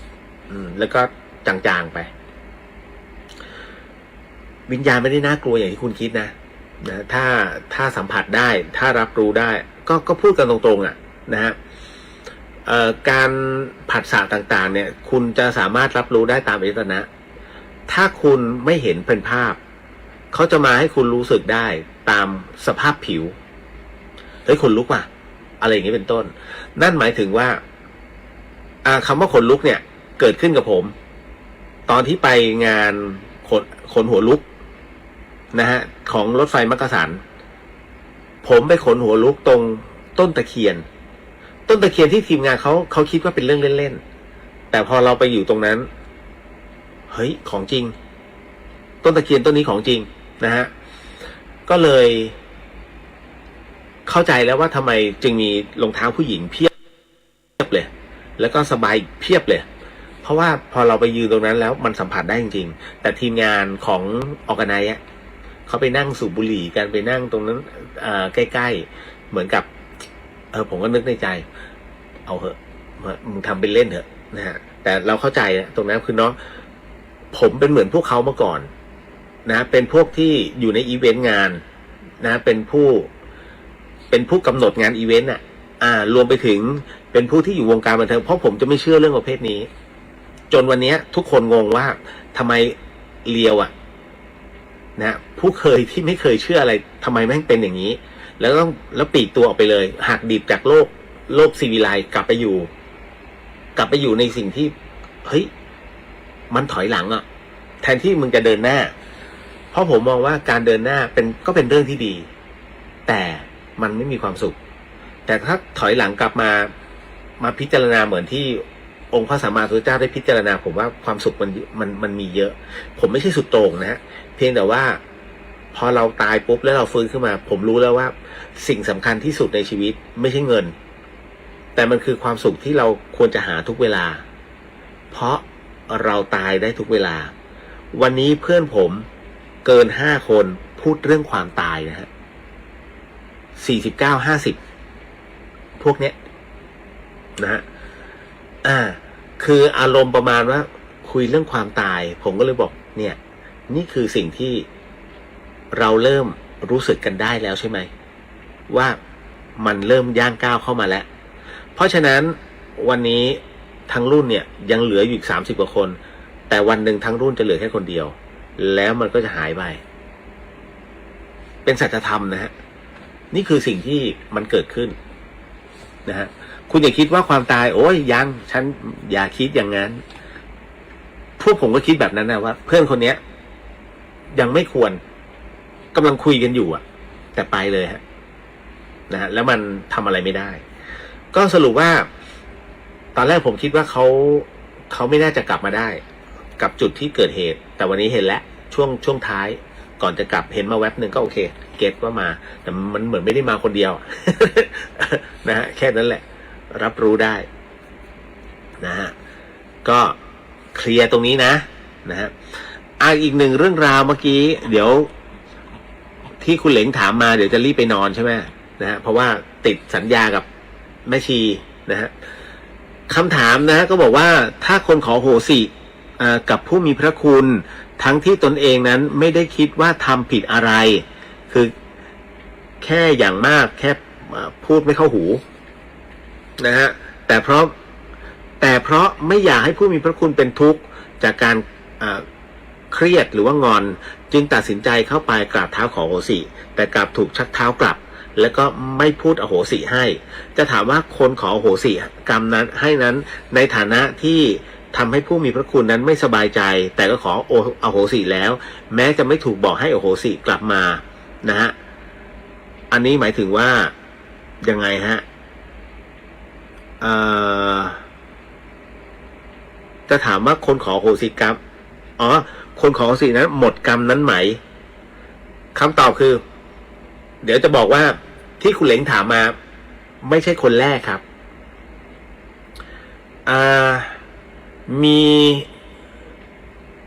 มีท่านหนึ่งถ้าจำไม่ผิดนะฮะหลายปีแล้วมาทำพิธีอโหสิกรรมที่ธรรมสถานหลวงพี่ภัสกรเนี่ยเป็นผู้ที่นั่งประกาศอโหสิกรรมเลยนะตัวเขาอยู่ตรงนี้เขาพาครอบครัวมาแต่เขาเดินแยกกันมากัน8 คนเขาเนี่ยนั่งสามีและตัวเขาแล้วก็ลูกตรงนี้และส่วนที่เหลือนั่งอีกจุดหนึ่ง นะฮะแล้วหลังจากนั้นพอเสร็จปุ๊บจากงานเนี่ยพอหลวงพี่บอกที่อยู่ข้างๆก็คือเจ้ากรรมนายเวรทั้งหมดทั้งมวลคุณก็ไปหันไปอโหสิกรรมให้อโหสิกรรมซึ่งกันและกันทำซะนะฮะหลวงพี่เองท่านก็บอกว่าขออโหสิให้อโหสิผมก็บอกหลวงพี่ขออโหสิให้อโหสิพอเสร็จปุ๊บก็ปรากฏว่าเหมือนกับว่าเขาแค่บริเวณข้างๆแต่ไกลๆไม่เขาก็เลยเดินมาไปขออโหสิก็ปรากฏว่าไม่รับเดินหันหลังให้ปุ๊บหลวงพี่ภัสกรเห็นก็เลยเรียกมาแล้วก็ให้นั่งนะพอหลวงพี่เรียกนั่งนะฮะก็คราวนี้มันเป็นช่วงที่คือมันเป็นช่วงของเวียนเทียนจบแล้วก็จะรับของหลวงพี่ก็เลยสอนนิดนึงบอกว่าจำได้ไหมหลวงพี่บอกไว้แล้วว่าอีคนไหนที่มี question mark ก็อย่าลืมว่าเขาก็จะมี question mark กับเราบ้างนะดังนั้นมันจึงไม่เคลียร์ซึ่งกันและกัน นะฮะถ้าอยากจะเป็นผู้ที่ร่วมอาฆาตในซึ่งกันและกันนั้นแน่นอนที่สุดคนที่เขาขอโอโหสิกรรมไปเนี่ยเขาจึงหมดกรรมเพราะเขาเคลียร์ใจด้วยใจอันบริสุทธิ์ 100%เราซะอีกที่มีจิตใจที่เครียดแค้นอาฆาตไอ้ตรงนี้มันจะเป็นเหมือนไฟเผาใจหลวงพี่ท่านไฟเผาใจคนที่ขอเขาไม่เดือดร้อนแต่คนที่คิดอาฆาตมาตร้ายนอนไม่หลับสรุปคนขอโหสิหลับสบาย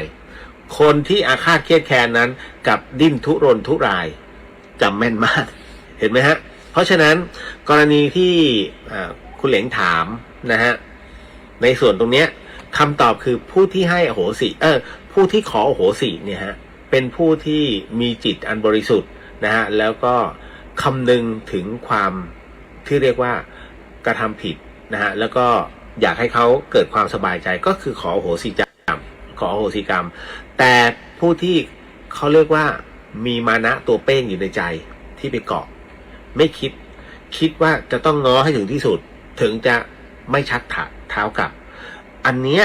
นะฮะไอตัวมานะตัวเนี้ยเป็นตัวที่เขาเรียกข่มบุญตัวเองไว้นะฮะแทนที่จะมีความเมตตากรุณากลับไม่ใช่นะฮะเขาเรียกว่าตัวมารตัวเนี้ยมันมาขัดเอาไว้ถ้าผู้ใหญ่ท่านนี้คิดได้ว่าโอ้ถ้าทำถึงขนาดนี้แล้วเนี่ยมันเป็นเรื่องของเจตนาอันดีก็จะให้โอโหสิแต่บังเอิญมารอีกตัวหนึ่งที่อยู่ในจิตเนี่ยมันมาบอกเฮ้ยอย่ายอมชักถานะฮะณตรงนั้นมีอยู่แค่นั้นเลยอันนี้เป็นเรื่องของจิตที่ยังไม่ถูกดับลงนะฮะสำหรับคนที่ขอไปแล้วนั้นนะฮะกรรมนั้นเป็นอันจบสิ้นไหมเขายังไม่ถ้าเขายังไม่เอ่ยคำว่าให้โอโหสิเนี่ยแต่เรามีความบริสุทธิ์ใจแล้วเนี่ยนะฮะมันเริ่มลดลงแล้วจะใช้คำว่าหมดลงเป็นไปไม่ได้ตราบใดที่ถ้าเขายังไม่กล่าวโอโหสิทำเรื่อยๆฮะทำเรื่อยทุกอย่างมันจะถึงขีดของมันที่เรียกว่าแม็กซิมัมของมันเพื่อพอถึงแม็กซิมัมปุ๊บไม่จำเป็นต้องกล่าวไม่ต้องรอคำว่าขอโหสิ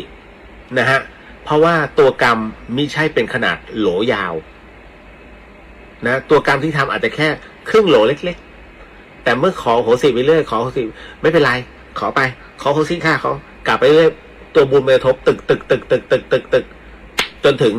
แม็กซิมัมของมันไม่จำเป็นต้องกล่าวเป็นไทยแล้วจบฮะนะฮะอันนั้นก็คือเราทำของเราดีแล้วครับนะเคลียร์คัดเนาะจบไปในเรื่องของอโหสิกรรมอโหสิกรรมนั้นน้อยหนามาฟังไหมเนี่ยคืออย่างนี้ในเรื่องของการทำอโหสิกรรมเนี่ยฮะทำได้ทุกคนนะฮะไม่ต้องรอพี่เลียว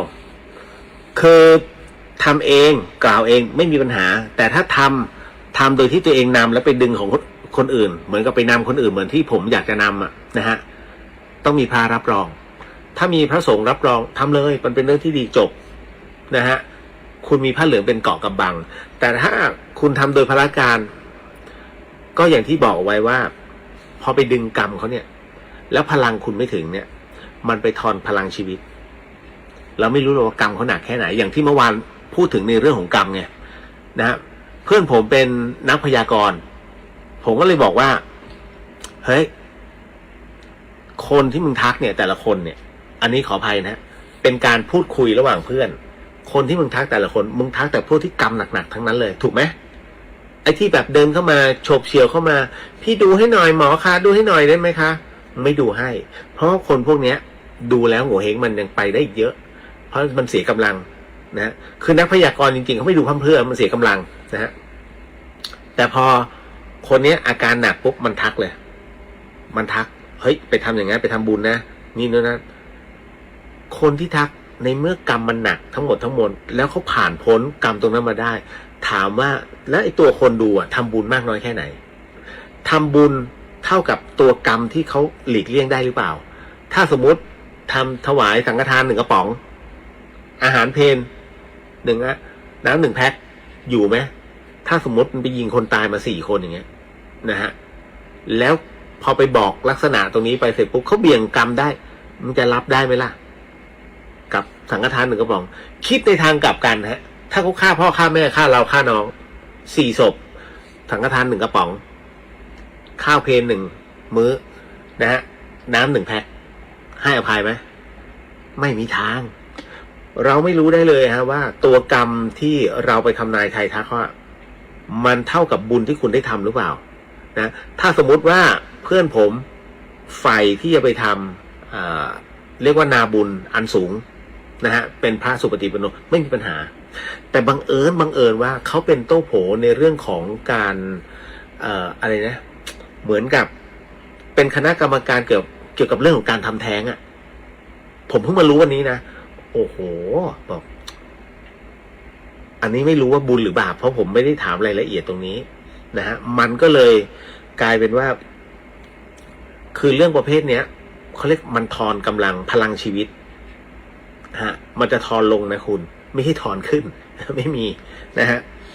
อย่าไปเล่นอะไรกับพวกนี้มากๆอย่าบอกว่าข้าเก่งที่สุดไม่มีใครเก่งที่สุดในโลกผมก็ยังบอกผมไม่ได้เก่งที่สุดในโลกผมแค่ชี้ให้คิดให้ใช้วิจารณญาณ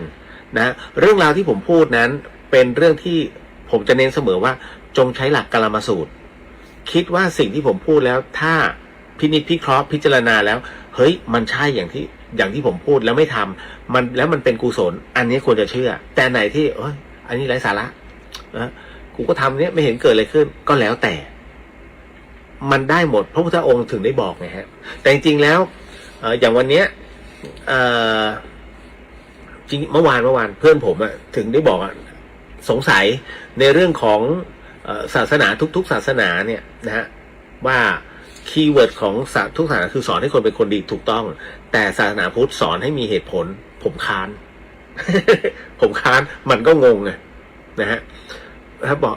แต่ว่าศาสนาพุทธดีสุดนะเว้ยสอนให้มีเหตุผลไม่ใช่มันเข้าใจผิดแล้วศาสนาพุทธสอนอยู่แค่ประโยคเดียวที่เป็นคีย์เวิร์ดสำคัญนะฮะศาสนาพุทธสอนให้รู้เรื่องทุกข์การเกิดทุกข์และการดับทุกข์แค่นั้นเลยฮะทั้งหมดทั้งมวลในโลกที่คุณถือไว้มันคือทุกข์แต่เมื่อไหร่ก็ตามที่คุณวางลงมันจะเบามันคือการดับทุกข์เหมือนฝรั่งคนหนึ่งถามหลวงพ่อชาหลวงพ่อศาสนาพุทธสอนอะไรหลวงพ่อชาชี้เลยคุณหยิบก้อนหินขึ้นมาก้อนนั้นนะก้อนใหญ่ๆหยิบมาฝรั่งก็ยกขึ้นมาโอ้ยหนักหลวงพ่อเอางั้นวางลงวางแล้วรู้สึกไงก็เบาสิหลวงพ่อนั่นแหละศาสนาพุทธสอนแค่นั้นฝรั่งเก็ตเลยฮะขอบวชเลยเห็นไหมคีย์สั้นๆฮะที่หลวงพ่อชาใช้ตรงนี้วิทยาศาสตร์สอนอะไรวิทยาศาสตร์สอนให้รู้หลักการเหตุผลสมมุติฐานถูกไหมครับเพราะฉะนั้นถึงได้บอกว่าถ้าจะเอาวิทยาศาสตร์มาเทียบกับพุทธศาสตร์ลองคิดดูวิทยาศาสตร์สอนหลักการเหตุผลตั้งสมมุติฐานขึ้นมาแล้วทดลองนะฮะนั่นคือเมื่อทดลองแล้วข้อที่1เป็นแบบไหนจงใช้ทฤษฎีแบบนี้ข้อที่2เป็นแบบไหนจงใช้ทฤษฎีแบบนี้ข้อที่3เป็นไงจงใช้เป็นการจดบันทึกตามทฤษฎีต่างๆแล้วจึงรู้ที่มาถูกไหมฮะแล้วจากนั้นเมื่อได้ที่มาของเหตุและผลจบเลยวิทยาศาสตร์เพราะพิสูจน์ได้แล้วไงและพิสูจน์ได้ทำไมมะเร็งจึงรักษาไม่หายอย่างที่ผมเล่าเรื่องของแพทย์หญิงท่านหนึ่งไงนะฮะเก่งไม่ใช่เหรอท่านก็รู้ไงมะเร็งเกิดจากเซลล์ที่มันแปรสภาพขึ้นมานะฮะแล้วก็ทำให้เกิดเป็นเซลล์ร้ายก็ถูกแล้วก็รักษาสิก็รู้แล้วไงนะฮะแต่สุดท้ายยาทุกขนานทั้งคีโมหรือว่ายาพิเศษที่เฉพาะรักษาเซลล์มะเร็งที่โดสหนึ่งเป็นแสนนะมันมีนะเฉพาะตรงนี้ที่ยื้อชีวิตกันได้เป็นปีๆครับอันนั้นคือต้องรวยจริงนะฮะแล้วสัปดาห์หนึ่งฉีด2 เข็มนะเป็นแสนนะทุก120,000มั้งถ้าจำไม่ผิดนะฮะไอ้ตรงนี้ฉีดไปนะฮะแล้วทำไมไม่หายมันได้แค่บรรเทาแต่มันรักษาไม่หายก็รู้ไงวิทยาศาสตร์เห็นไหมฮะแต่ศาสนาพุทธสอนเลยทุกข์ไม่ใช่เหรอนะฮะ ก็ต้องดับด้วยทุกข์นะเมื่อคุณมีทุกข์ก็ดับมันสิดับแบบไหนก็วางไงแค่นั้นแหละจบสั้นๆง่ายๆนะฮะ เพราะฉะนั้นถ้าสมมุติว่าเป็นมะเร็งและจะมาเข้าพุทธศาสนาเนี่ยปฏิบัติหรือยังสมาธินะฮะเป็นสมาธิสั้นๆคือเตรียมตัวตายเฮ้ยเตรียมตัวตายเลยเหรอท่านอ้าวหรือจะให้เตรียมตัวเป็นสักระยะ 4พอปฏิบัติสมาธิในคอร์สแบบเตรียมตัวตายปรากฏว่าเซลล์มะเร็งยุบฮะเซลล์มะเร็งยุบเพราะอะไรเซลล์มะเร็งนั้นกินที่มันกินเนื้อเพราะอะไรเกิดจากความเครียดนะฮะเกิดจากการสะสมกินน้ำตาลกินแป้งกินคาร์โบไฮเดรตนะฮะโดยเฉพาะยิ่งเครียดโอ้มะเร็งชอบเลยฮะยิ่งลามแต่พอฝึกสมาธิปุ๊บสมาธิมันดับหมดทุกอย่างคือไม่ให้คิดให้ดูจิตอย่างเดียวให้ดูใจลมหายใจตลอดมันเลยทำให้มะเร็งแทนที่มันจะลามปุ๊บมันกลายเป็นอาหารคือมันกลายเป็นขาดสารอาหารเพราะขาดสารอาหารเซลล์มะเร็งเริ่มยุบตายด้วยตัวมันเองเห็นไหมฮะจนท้ายที่สุดแพทย์หญิงคนนี้จึงนับถือพุทธศาสนาทันทีเพราะมะเร็งหายฮะก้อนมะเร็งหายนั่งสมาธิจนเซลล์มะเร็งระยะ 4หายขอเตรียมตัวตายคือสมมุติว่าถ้ามันไม่หายก็คือตายไงก็ตายก็พ้นทุกข์ก็คือดับทุกข์ถูกไหมไม่มีใครเถียงเรื่องนี้นะฮะเพราะฉะนั้นเนี่ยคือสิ่งที่มันเกิดขึ้นเห็นไหมวิทยาศาสตร์รู้แล้วรักษาได้ป่ะแต่พุทธศาสนาประมาณนี้ฮะพุทธศาสนาไม่เคยสอนเรื่องไสยศาสตร์นะอย่าเข้าใจผิดนะเพราะพุทธศาสนาไม่เคยสอนเรื่องพิธีกรรมนั้นมาเป็นส่วนประกอบซึ่งเอามาพลิกแพลงกันเอง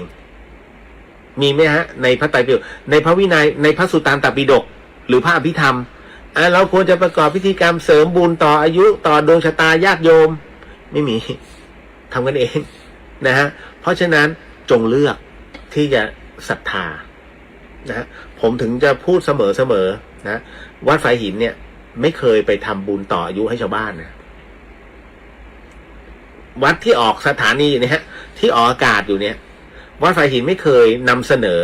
มีแต่ญาติโยมมาขอพอมาขอก็สงเคราะห์ให้แต่ท่านก็สวดเจริญพุทธม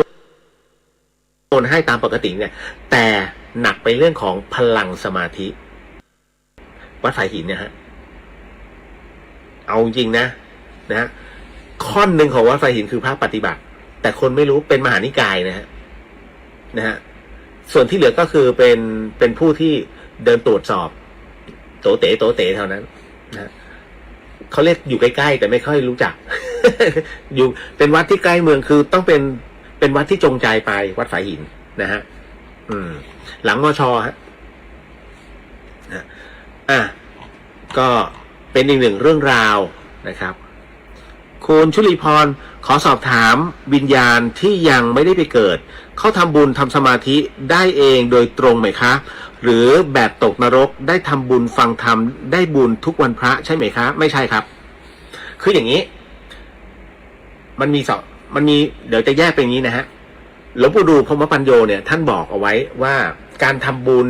นะฮะเขาเรียกว่าเป็นการดับเบิลของการทำบุญนะฮะคือทำ1แล้วได้อีก1โปรโมชั่นเหมือนกับใส่บาตร1ขันวิญญาณก็จะได้2ขันอย่างเงี้ยก็คือช่วงของวันขึ้น15ค่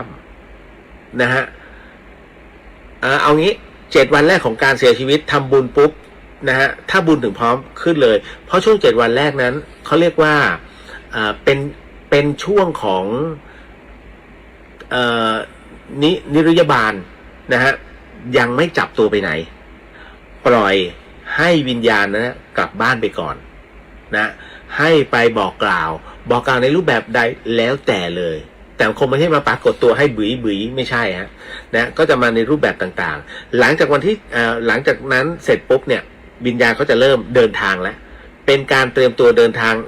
วันที่8จนถึงวันที่50นะฮะวันที่50บุญถึงพร้อมปุ๊บนะฮะสำหรับเรานะทำบุญปุ๊บถึงพร้อมวิญญาณขึ้นเลยไม่ต้องมารอให้ไปขึ้นตาช่างนะฮะคือระยะทางในการเดินทางเนี่ยวันที่วันที่8จนถึงวันที่50เป็นครึ่งทางของการเดินนะฮะของการเดินทางหลังจากนั้นวันที่51จนถึงวันที่100วันที่100เนี่ยถ้าทำบุญอีกทีก็คือ100วันนะขึ้นเลยฮะ แต่ถ้าเป็นจีนเขาจะนับแค่49ถูกไหมเอาเฉพาะตรงนี้ก่อนพอถึงตรงนี้เสร็จปุ๊บเนี่ยพอเกิน100 วันคราวนี้วิตกแล้วก็เกิน100 วันแล้วทำไงทุกๆขึ้น15 ค่ำนะฮะหลวงปู่ดูบอกว่าวันนั้นเนี่ยนรกจะหยุดทรมานสวรรค์จะหยุดภาวนาเพื่อจะรออานิสงส์ผลบุญกับญาติธรรมนะญาติโยมที่โลกมนุษย์เนี่ยทำบุญให้นะไหว้พระฟังธรรมทั้งหมดทั้งมวลนั้นบุญเกื้อหนุนทั้งหมดทั้งมวลก็จะให้นะตรงนั้นบุญจึงส่งถึงทันทีและเป็นโปรโมชั่นพุ่งขึ้นทันทีนะสู่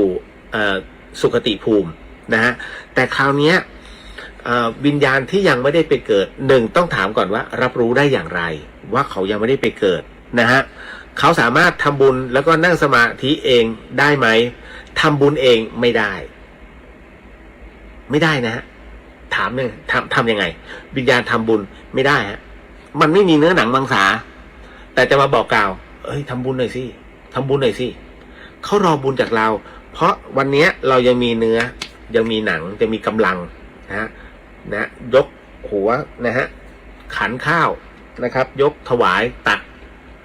เนี่ยนี่คือความจริงคือตัวเราเท่านั้นที่ทำบุญวิญญาณนั่งสมาธิได้ไหมได้ครับ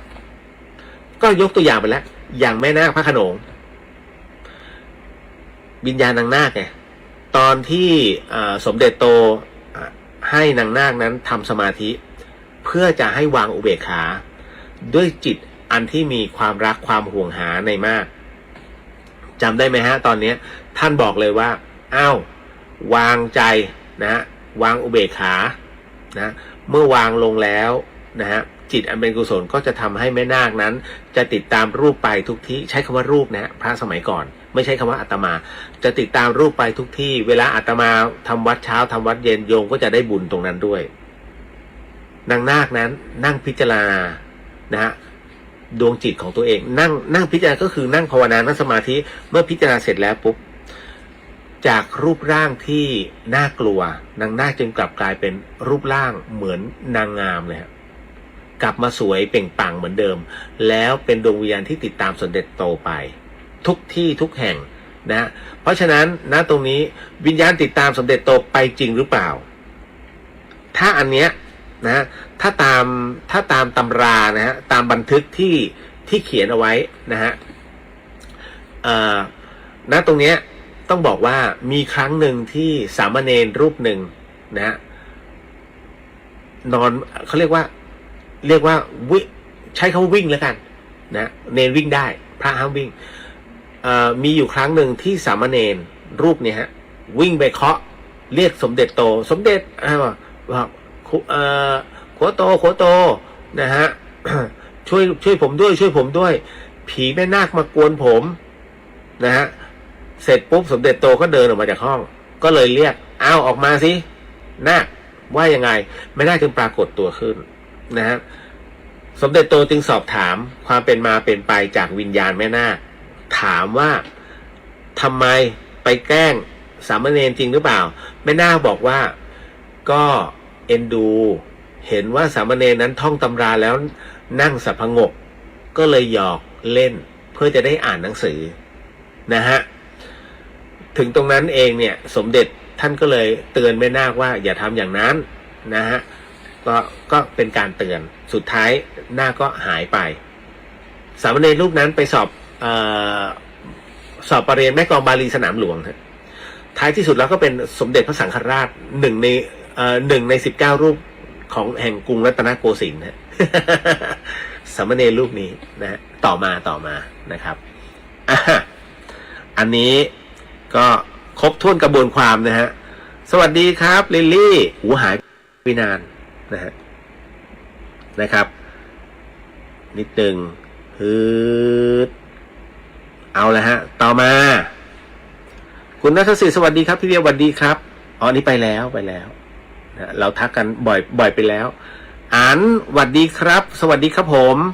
นะฮะคุณเกรียงศักดิ์สวัสดียามดึกครับพี่เบียร์สวัสดีครับผมนะฮะแล้วก็มาถึงเจนนะสวัสดีค่ะพี่เบียร์สวัสดีครับนะคุณจินชาการถ่ายภาพไม่ติดเพราะว่าเขาไม่อยากให้ติดใช่ไหมคะไม่เกี่ยวกับเครื่องมือใช่ไหมคะ ไม่หรอกผมก็คือผมไม่อยากจะถ่ายรูปเพื่อนผม เพราะว่าช่วงนั้นเขาปรากฏให้เห็นแวบเดียวรีบถ่ายเพราะว่าอันนี้รู้อย่างหนึ่งแล้วว่ากำลังเขาไม่ถึงกำลังดวงจิตเพื่อนผมไม่ถึงก็เลยรีบคว้าถ่ายก่อนนะพอถ่ายชื่อก็กล่าวว่าแหมสักนิดหนึ่ง เรารู้อยู่แล้วว่าไม่ติดหรอกนะฮะแต่ว่ามันอยู่ในช่วงของเป็นรูปเขายืนอยู่ตรงรูปพอดีนะฮะแต่ว่าแต่เอาจริงเท่าที่เห็นแวบนั้นน่ะมันเหมือนไม่ได้มาคนเดียว นะแค่นั้นเลยนะฮะ อันนี้ก็คุณจินชาผมตอบให้เรียบร้อยแล้วนะฮะน้อยหนาฟังครับนะฮะน้อยหนาครับลืมล่มไว้ที่รถน้อยหนานะครับ คุณปริญญาสวัสดีครับพี่เดียวสวัสดีครับผมนะฮะคือเรื่องราวตรงนี้นะถึงได้บอกว่าคือถ้าหลายๆท่านมีคำถามมาเรื่อยๆเนี่ยผมก็จะพยายามจะตอบให้ผมก็ไม่รู้หรอกว่ารายการอื่นๆเนี่ยเขาจะเป็นแบบนี้หรือเปล่าเพราะว่าผมตอนเอาจริงนะผมเนี่ยคิดว่าการเรียนรู้เกี่ยวกับงานพุทธศาสนาจะไม่มีคำถามที่ไหนได้ไปกับหลวงพี่ภาสกรทุกแมตช์โยมถามเนี่ย50 คำถามอะแต่ท่านก็ตอบพร้อมกับพระอาจารย์คเชนนะฮะเพราะฉะนั้นผมเชื่อมั่นว่ามันมีคำถามอะไรหลายๆอย่างที่มันคาใจนะฮะกับหลายๆท่านที่อยากจะรู้ในเรื่องราวของพระศาสนาอย่ามองว่าผมไม่ใช่พระบวชมา2 โบสถ์แล้ว นะบวชมา2 โบสถ์หรือว่าโบสถ์ละ1 พรรษานะฮะแล้วแต่ละพรรษาเนี่ยเข้มๆทั้งนั้นผมก็อย่าให้บวชถ้าบวชแล้ว3 เดือนนั้นบางทีผมไม่สามารถจะไลฟ์ได้มั้งเพราะว่าผมไม่กลัวผมไม่แน่ใจว่าผิดพระวินัยหรือเปล่าแต่ว่าถ้าบวชแล้วคือคงจะคล้ายๆกาโตะคือออกเทศออกTikTokเล็กๆน้อยๆไม่ใช่ไปสันเขื่อน นะอันนั้นคงจะไม่เหมือนกันเชียงใหม่ไม่มีสันเขื่อน นะอาจจะถ้ากรณีตรงนั้นแต่ว่าคงจะไม่ใช่พรรษาเนี่ยผมยังไม่ได้เริ่มท่องเลยปาฏิโมกข์แล้วก็มาดูคือมาพิจารณาตัวเองแล้ว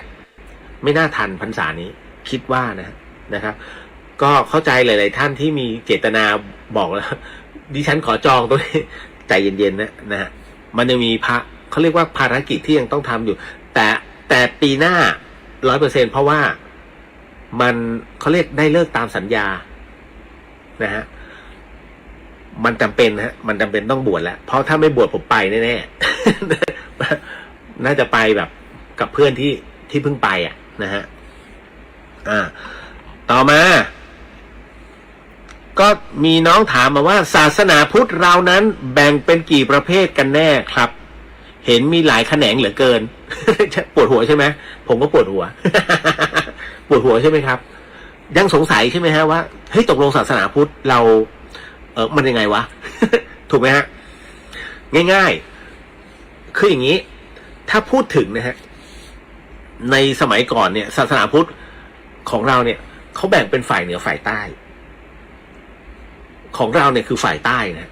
ถ้าฝ่ายเหนือก็จะเป็นประเภทจีนทิเบตเนปาลนะฮะฮ่องกงเวียดนามอย่างเงี้ยเขาจะถือประมาณนี้ฮะเพราะฉะนั้นไทยเราจึงจะอยู่ในกลุ่มพม่าลาวคือสุวรรณภูมิก็จะอยู่ในลักษณะแบบนี้ศรีลังกาอย่างเงี้ยแต่ก็คือเป็นประเภทนี้เอาง่ายๆว่าคือถ้าเราจะสรุปกันง่ายๆก็คือว่าศาสนาพุทธของเราเนี่ยมันแบ่งเป็นแค่2 นิกายที่เป็นหลักใหญ่นะฮะก็คือเราเรียกว่ามหายานกับหินยานถูกไหมฮะคือถ้ามหายานจริงๆเนี่ยแท้จริงแล้วเขาเรียกว่าอาจาริยวาทส่วนหินยานเขาเรียกว่าเถรวาทจึงเป็นส่วนหนึ่งนะฮะในนิกายของหินยานซึ่งเขาเพิ่งจะมาเปลี่ยนว่าเราจะไม่เอาคำว่าหินยานนะให้เอาเป็นใช้เป็นเถรวาทคือตัดออกไปเลยมันเริ่มตั้งแต่ปี 2493 นะฮะแต่ว่าณตรงนี้นี่เองเนี่ยมันต่างกันยังไง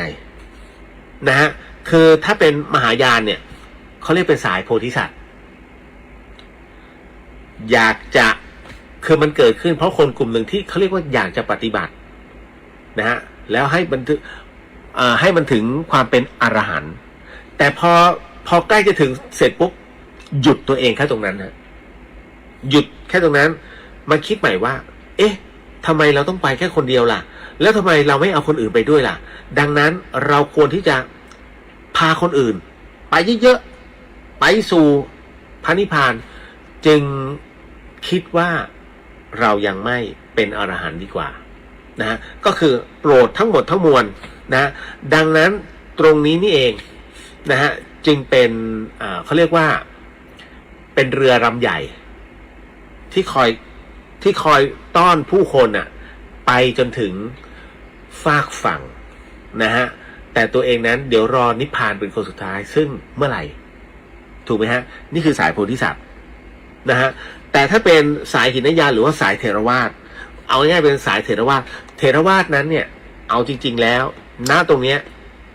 ก็ต้องว่าเป็นกลุ่มที่ปฏิบัติเพื่อความหลุดพ้นเป็นแนวที่อนุรักษ์นิยมมากแล้วก็เคร่งครัดมากๆนะฮะเพราะฉะนั้นจะไม่ชอบให้มีการเปลี่ยนแปลงใดๆแต่ถ้าเป็นสายของมหายานเนี่ยนะฮะอันนั้นเนี่ยจะเปลี่ยนแปลงทุกอย่างไปตามสถานการณ์เรื่อยๆนะครับดังนั้นเนี่ยจึงประมาณนี้เพราะฉะนั้นให้จำแค่หลักๆแค่นี้ถ้ากรณีของวัชรยานล่ะหลายคนก็สงสัยแล้ววัชรยานคืออะไรวัชรยานก็คือเป็นนิกายย่อยๆฮะเป็นนิกายย่อยอีกทีหนึ่งนะของมหายานนะครับเพราะฉะนั้นนิกายวัชรยานจึงชอบสวดมนต์ดังนั้นการสวดมนต์ของนิกายเนี้ยเขาเรียกว่าเป็นนิกายเกี่ยวกับมนตรายานนะฮะมันก็จะมีทั้งหมดทั้งมวลนะเรื่องเครื่องรางของขลังนะครับคุณไสยต่างๆอะไรแบบเนี้ยทั้งหมดทั้งมวลนั้นก็เอาจากของฮินดูมาผสมผสานกันก็เกิดจากตัวนี้ฮะก็เกิดจากวัชรยานนี่แหละเพราะฉะนั้นในเรื่องของเทพต่างๆที่คุณชอบบูชากันนะฮะไม่ว่าจะเป็นพระพิฆเนศนะพระแม่อุมานะพระนารายณ์หรือว่าพระวิษณุนะครับพระพรหมต่างๆทั้งหมดทั้งมวลเนี่ยฮะเทพทุกปางทุกอนูทั้งหลายเกิดมาจากฮินดูซึ่งวัชรยานนั้นท่านเอามาผสมผสานตรงนี้ฮะนี่นะครับแต่ก็คือส่วนหนึ่งแหละของมหายานนะฮะก็เก็ตเนาะสั้นๆแต่พอจะได้ใจความนะครับสรุปให้แล้วเอาละต่อมาเดี๋ยวนิดนึงนะฮะพี่พินสวัสดีค่ะยังไม่ไปกรุงเทพเหรอคะมาแล้วครับพี่พินนะฮะเดี๋ยวก็พี่พินไปอุบลด้วยใช่ไหมฮะนะพรุ่งนี้ก็เจอกันที่โรงแรมเนาะนะครับไม่ใช่พี่พินไปตอนเช้ามืดของวันพฤหัสถูกไหมพรุ่งนี้ผมไปอยู่ที่เดอะสยามเฮอริเทจครับนะพร้อมคณะส่วนหนึ่งแล้วนะครับ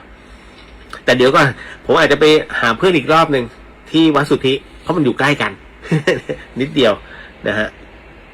ขอดูก่อนนะครับเอาละฮะยังติดอะไรไหมกรณีของเพื่อนผมนะฮะคือผมไม่ได้ไปคงจะไม่ได้ไปงานเผาแต่ว่า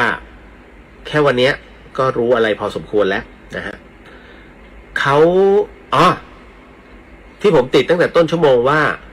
ระหว่างนั่งสมาธิตายกับหลับแล้วตายถูกไหมต่างกันไหม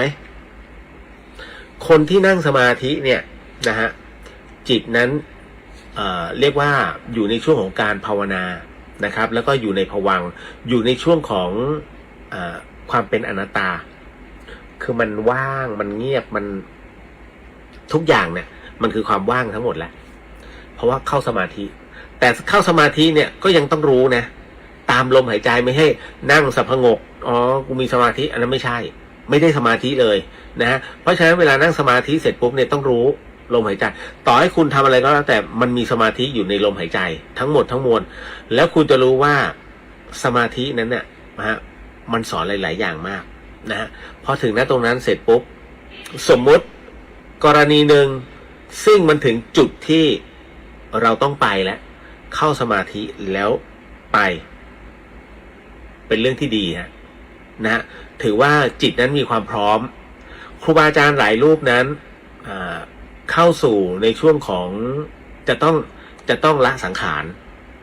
ก็เข้าสู่สมาธิผมยกตัวอย่างหลวงพ่อไพโรธหลวงพ่อไพโรธแห่งวัดดอยปุยนะฮะณตรงนี้คือถ้าใครที่อยู่จังหวัดเชียงใหม่จะรู้หลวงพ่อไพโรธนั้นเมื่อก่อนนี้ท่านอยู่ที่วัดดอยปุยนะดอยปุยมีวัดนะเป็นวัดพระธรรมยุทธ์ทุกวันหลวงพ่อท่านเนี่ยจะต้องเดินนะฮะหรือไม่ก็ถ้ามีคนมาส่งหลวงพ่อก็จะส่งหลวงพ่อก็จะนั่งรถลงมาที่วัดสันติธรรมเพื่อมาทำวัดเย็นที่นี่แล้วก็กลับขึ้นวัดดอยปุย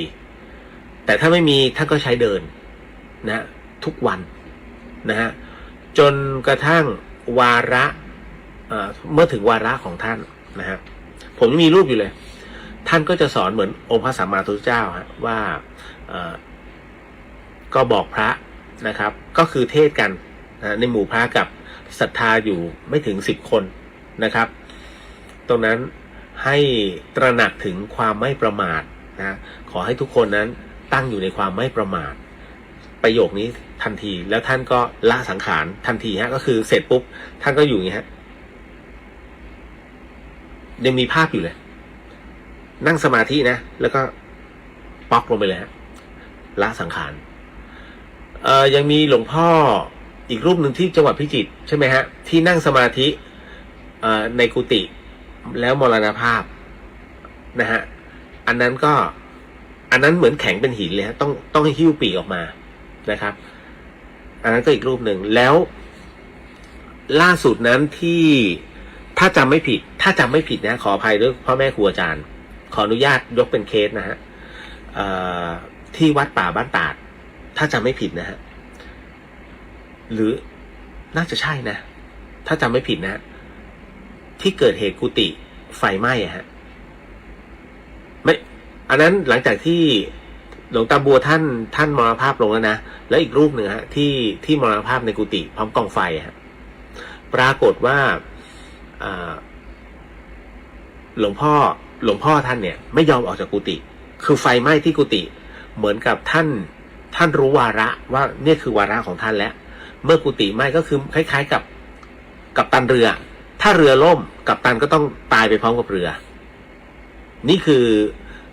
คือสัญชาตญาณของกัปตันเรือนะคราวนี้ผมก็มองว่าหลวงพ่อท่านน่าจะรู้วาระของท่านตอนที่ไฟมันโหมกุฏิท่านน่ะแล้วเหล่าศิษยานุศิษย์จะเข้าไปช่วยแต่ไฟมันแรงมากเขาก็มองเข้าไปข้างในเห็นภาพหลวงพ่อคือท่านนั่งสมาธิจนกระทั่งไฟเผาทั้งรูปเลยฮะก็คือเผาทั้งองค์ทั้งตัวท่านน่ะจนมรณภาพลงถ้าจำไม่ผิดนะฮะแต่ถ้าจำผิดต้องขอโหสิด้วยนะครับนั่นแหละครับนั่นคือสิ่งที่มันเกิดขึ้นกรณีตรงนี้หมายถึงว่าจิตอันมีความเตรียมพร้อมนะดังนั้นเนี่ยการนั่งสมาธิแล้วไปทันทีจึงสู่สุคติภูมิกับกรณีที่หลับนะฮะต้องดูว่าในระหว่างของการที่เขานอนหลับอ่ะมันเป็นแบบไหนอย่างเพื่อนผมเนี่ยที่เสียชีวิตลงเนี่ยในขณะที่หลับอยู่ชั่วขณะหนึ่งอันนั้นด้วยความอ่อนเพลียจิตอันมีความอ่อนเพลียอ่อนล้านั้นจิตตัวเนี้ยมันจะวูบมันจะดับไปเลยเพราะฉะนั้นถามว่าตอนที่เขาตายอ่ะเขารู้สึกไหมผมเชื่อมั่นว่าเพื่อนผมไม่รู้สึกแล้วมารู้สึกงงตอนที่เมื่อหลุดออกมาแล้วงงอยู่พักเนี่ยคุณหลุดมาได้ไงวะงงนะฮะเหมือนกับที่ผมงงตัวเองว่าตอนที่ผมตายอ่ะมันอึกแล้วมันหลุดออกมาเอ้าไปอยู่ตรงนั้น แล้วมันเข้าออกคราวนี้เล่นเลยเหมือนวิญญาณเล่นอ่ะก็คือเข้าออกแต่คราวนี้คิดว่าของเพื่อนผมเนี่ยร่างกายมันใช้ไม่ได้นะฮะพอร่างกายใช้ไม่ได้เนี่ยจิตมันเข้าไม่ได้ไงเพราะร่างกายมันใช้ไม่ได้ถูกไหมฮะ กรณีตรงเนี้ยหลายคนบอกว่านรกสวรรค์ หรือพวกนี้มีจริงไหมหลวงพี่ภัสกรเคยให้ยกตัวอย่างนะฮะที่ท่านจะทิ้งโค้งให้จับเก้าอี้ดีๆนะฮะท่านบอกว่าคุณเคยฝันกันไหมน่าคิดนะฮะท่านบอกคุณเคยฝันกันไหมนะฮะคุณเคยฝันว่าเมื่อคืนฝันว่ามีรถ10 ล้อวิ่งไล่ชนแล้วคุณวิ่งหนีจนกระทั่ง10 ล้อมันจะชนแล้วปุ๊บคุณตกใจตื่นฟึบแล้วคุณเหนื่อยแฮกตื่นขึ้นมาโอ้ยเหงื่อแตกพรากเลยเว้ยนะฮะทำไมมันเหนื่อยอย่างนี้วะเหมือนฝันจะเป็นจริงสรุปได้ว่าฝันนะคือเป็นจริงนะแต่มันเป็นจริงในมโนสำนึกคือเป็นจริงในฝันแล้วมันกลับมานะตัวจิตพอมันกลับเข้าร่างมันเลยเหนื่อยเหมือนว่าไปเผชิญกับความจริงซึ่งมันเป็นเรื่องจริงในฝันเนี่ยแต่ตอนนี้คุณมีร่างให้ตื่นแต่เมื่อไหร่ก็ตามที่คุณตายลงฝันนั้นจะเป็นจริงหรือมายาถูกไหมฮะรถมันจะวิ่งไล่ชนเฮ้ยจะชนมันไม่มีร่างให้คุณมาตื่นนะคราวนี้มันไม่ใช่มายาแล้วมันเป็นเรื่องจริงที่รถในฝันมันจะชนคุณนี่แหละคือโลกวิญญาณเห็นไหมฮะพอมันไม่มีร่างเพื่อนผมก็เช่นกันเชื่อมั่นว่าตอนที่หลุดออกมาเสร็จปุ๊บเนี่ยเขายังไม่รู้ตัวว่าเฮ้ยกูเป็นอะไรนะฮะจนกระทั่งมารับสภาพได้แล้วตอนนี้เริ่มปรับสภาพได้แล้วเพราะว่ามันเกิน24 ชั่วโมงแล้วเขารู้แล้วนะฮะเพราะเขาเป็นคนที่มีวิชาอยู่แล้วไงนะฮะเพราะฉะนั้นคงจะมันไม่ใช่เรื่องยากสำหรับเขาในเรื่องของที่จะยอมรับมันนะเพราะว่าโหราศาสตร์ทุกท่านเขาเรียนรู้เรื่องราวตรงนี้อยู่แล้วนะฮะอันนี้เลยต้องบอกก่อนแต่มันมีแต่ว่าคนที่หลับตายก็ไม่เหมือนกันอีกคนหลับตายอยู่ในลักษณะของคนเป็นโรคต้องดูก่อนนะฮะคนนี้นอนเป็นผักเลยอยู่ในภวังค์สุดท้ายตายต้องดูว่าจิตเขาอยู่หรือยังคนที่นอนเป็นผักอยู่แต่ล่างจิตไปแล้วไม่รับรู้เพราะร่างกายผมบอกแล้วไงว่าถ้าร่างกายใช้ไม่ได้เขาไม่อยู่จิตเป็นนายกายเป็นบ่าวเมื่อบ่าวมันใช้ไม่ได้จะไปอยู่ทำไมเขาก็ต้องออกมาก่อนออกมาจะอยู่ตรงไหนแล้วแต่แถวๆนั้นแหละแต่คุณเพียงแต่ตอนที่กลับเข้าไปตอนที่ฟื้นขึ้นมาอีกรอบนึงนะเขาอาจจะให้จำได้หรือจำไม่ได้แล้วแต่เขาเพราะฉะนั้นในเรื่องของจิตเป็นนายกายเป็นบ่าวเนี่ยมันจึงเป็นเรื่องที่สำคัญคุณต้องเข้าใจก่อนนะฮะตรงนี้กรณีของคนที่เป็นผักนั้นจิตไม่อยู่เพราะฉะนั้นต้องดูว่าก่อนที่จะเกิดอะไรขึ้นตรงนั้นเขาคิดอะไรอยู่ช่วงที่มันมีกระบวนการความคิดเกิดขึ้นคิดของเขาคือคิดเป็นกุศลหรืออกุศลถ้าคิดอกุศลปุ๊บดิ่งนะฮะ ใช้ตรงนั้นเป็นตัววัดมิใช่ลมหายใจทางวิทยาศาสตร์เป็นตัววัดนะเพราะร่างกายใช้ไม่ได้กับอีกประเภทหนึ่งเป็นโรคหัวใจแล้วหลับไปจะสังเกตไหมฮะญาติผู้ใหญ่อายุ90-80หลับแล้วก็ตายไปเลยอันนี้ถือว่าเป็นสุขติภูมิเพราะชีวิตเขาใช้มาคุ้มนะฮะในกลับนี้ของพระพุทธเจ้านะฮะของเราก็คือ พระโคดมเนี่ยนะฮะทุก100 ปีอายุของคนจะลดลงไป1 ปีดังนั้นตอนนี้2,500 กว่าปีนะฮะเบ็ดเสร็จแล้วคนเราตอนนี้อายุจะต้องมีทั้งหมด74 ปี ถ้าเกิน74ถือว่าได้กำไรชีวิตนะฮะเป็นกำไรชีวิตแต่ด้วยสถิติด้วยตามหลักของพุทธศาสตร์แล้วเนี่ยอายุ74 ปีแม็กซิมัมแค่ตรงนี้ตึงถ้าไม่ถึงต้องดูตามบุพกรรมก่อนว่าอันเนี้ยตายเพราะกรรมหรือว่าหมดเวรหมดกรรมต่างกันอีกนะฮะแต่กรณีของผู้ที่หลับตายอีกเรื่องหนึ่งนะฮะแต่ถ้าสมมุติว่าบาดเจ็บเฮ้ยถูกยิงแล้วก็เผลอหลับปุ๊บอันนี้เรียบร้อยลงอบายเพราะมันทรมานเป็นเรื่องของจิตล้วนๆนะฮะแต่ถ้าหลับเฉยๆนะฮะเพิ่งทะเลาะกับเมียมาเพลียแล้วหลับแล้วหัวใจวายอันนี้ต้องดูอีกนะฮะอันเนี้ยถ้าจิตอันเป็นกุศลเป็นอกุศลเนี่ยก่อนที่จะหลับแล้วก็หัวใจวายไปเนี่ยเป็นยังไงเรียบร้อยเหมือนการจำนะฮะอันนี้เป็นเรื่องน่าอายนิดนึงตายคาม่านรูดหลังจากประกอบภารกิจเป็นที่เรียบร้อยหัวใจวายถามว่าไปไหน ถูกไหมฮะถ้าผู้ชายเข้าข้างกันอ๋อมันอยู่สุคติภูมิ เพราะมันมีความสุขก่อนตาย นะบางคนก็จะบอกอุ้ยลงอบายนะฮะคืออันนี้ต้องดูเหตุตามเหตุปัจจัยแต่ท้ายที่สุดแล้วนะครับมันแน่นอนมันเป็นศีลกาเมอะยังไงก็ลงนะฮะเห็นไหมรูปแบบมันจึงจัดเอาไว้เนี่ยที่มันไม่เหมือนกันนะฮะผมพูดตามที่ศึกษานะครับเพราะว่ามันต้องจัดทำ ตำรา31ภพภูมินะฮะณตอนนี้พอมันเริ่มเข้าปากแล้วผมไปได้แล้วนะฮะมันจะรู้ทิศทางของมันนะในเรื่องของตัวกรรมนะแต่ถ้าอย่างอื่นนะครับมันต้องเป็นตามหลักการนะเพราะฉะนั้นอันเนี้ย ถึงได้กล้าที่จะพูดตั้งเป๊ะนี่แหละครับต่อมาอันนี้สวัสดีฮะพี่ขวัญตาสวัสดีมาแล้วจ้าเมื่อวานฟังได้ครึ่งเดียววันนี้กลับมาดูย้อนหลังมันมากค่ะคุณเลียว อย่าไปพูดถึงความมันนะมันเป็นเรื่องของชีวิตหนึ่งชีวิตที่มันดับสูญลงนะฮะอย่างตัวคือมันก็จะมีบางอย่างเคยได้ยินคำว่าตามวิญญาณกลับไหมผมมันทำไม่ได้แต่ผมเคยเห็นคนทำก็คือครูบาอาจารย์นี่แหละนั่งทำคือตามวิญญาณที่เขาไม่รู้ทางแล้วคือมันไปแล้วอ่ะแล้วมันหลงทางไปอ่ะนะฮะเช็คคือ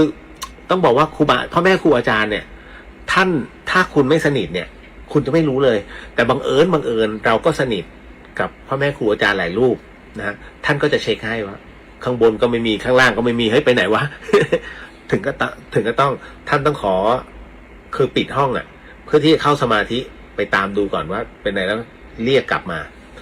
มีฮะผมก็เห็นแล้วเห็นแค่ครั้งเดียวนะฮะแล้วก็โอ้ยเห็นเป็น10 กว่าปีแล้วนะฮะ ไม่บอกว่ารูปไหนท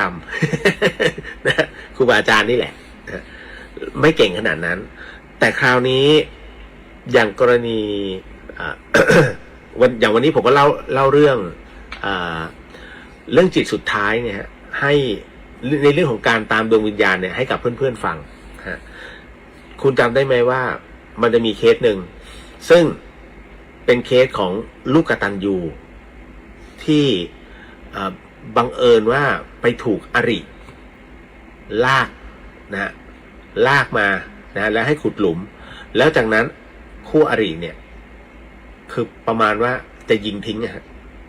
ซึ่งเขาก็ก้มกราบนะเขาก้มกราบเท้าเลยเขาบอกว่าอย่ายิงเลยนะฮะเขายังมีแม่ที่ต้องดูแลอยู่เป็นป่วยติดเตียงอยู่ถ้าไม่มีเขาเนี่ยแม่เขาก็อยู่ไม่ได้ไอ้นี่ไม่ฟังนะฮะสุดท้ายก็ยิงนะฮะพอยิงเสร็จปุ๊บก็ฝังตรงนั้นเลยปรากฏว่าอีก2 วันตำรวจจับไอ้คนนี้ได้มันสารภาพด้วยสีหน้าอันเรียบเฉยเหมือนไม่รู้สำนึกนะฮะด้วยตรงนี้นี่เองพ่อแม่ครูอาจารย์เนี่ยท่านก็สงสารไอ้หนุ่มคนนี้ที่ถูกยิงอะว่าเฮ้ย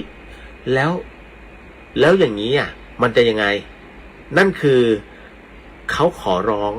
เพราะเขามีภาระก็คือต้องดูแลแม่แล้วก้มกราบนะฮะแล้วเสียใจว่าตัวเองต้องตายนี่คือความเสียใจถูกไหมฮะ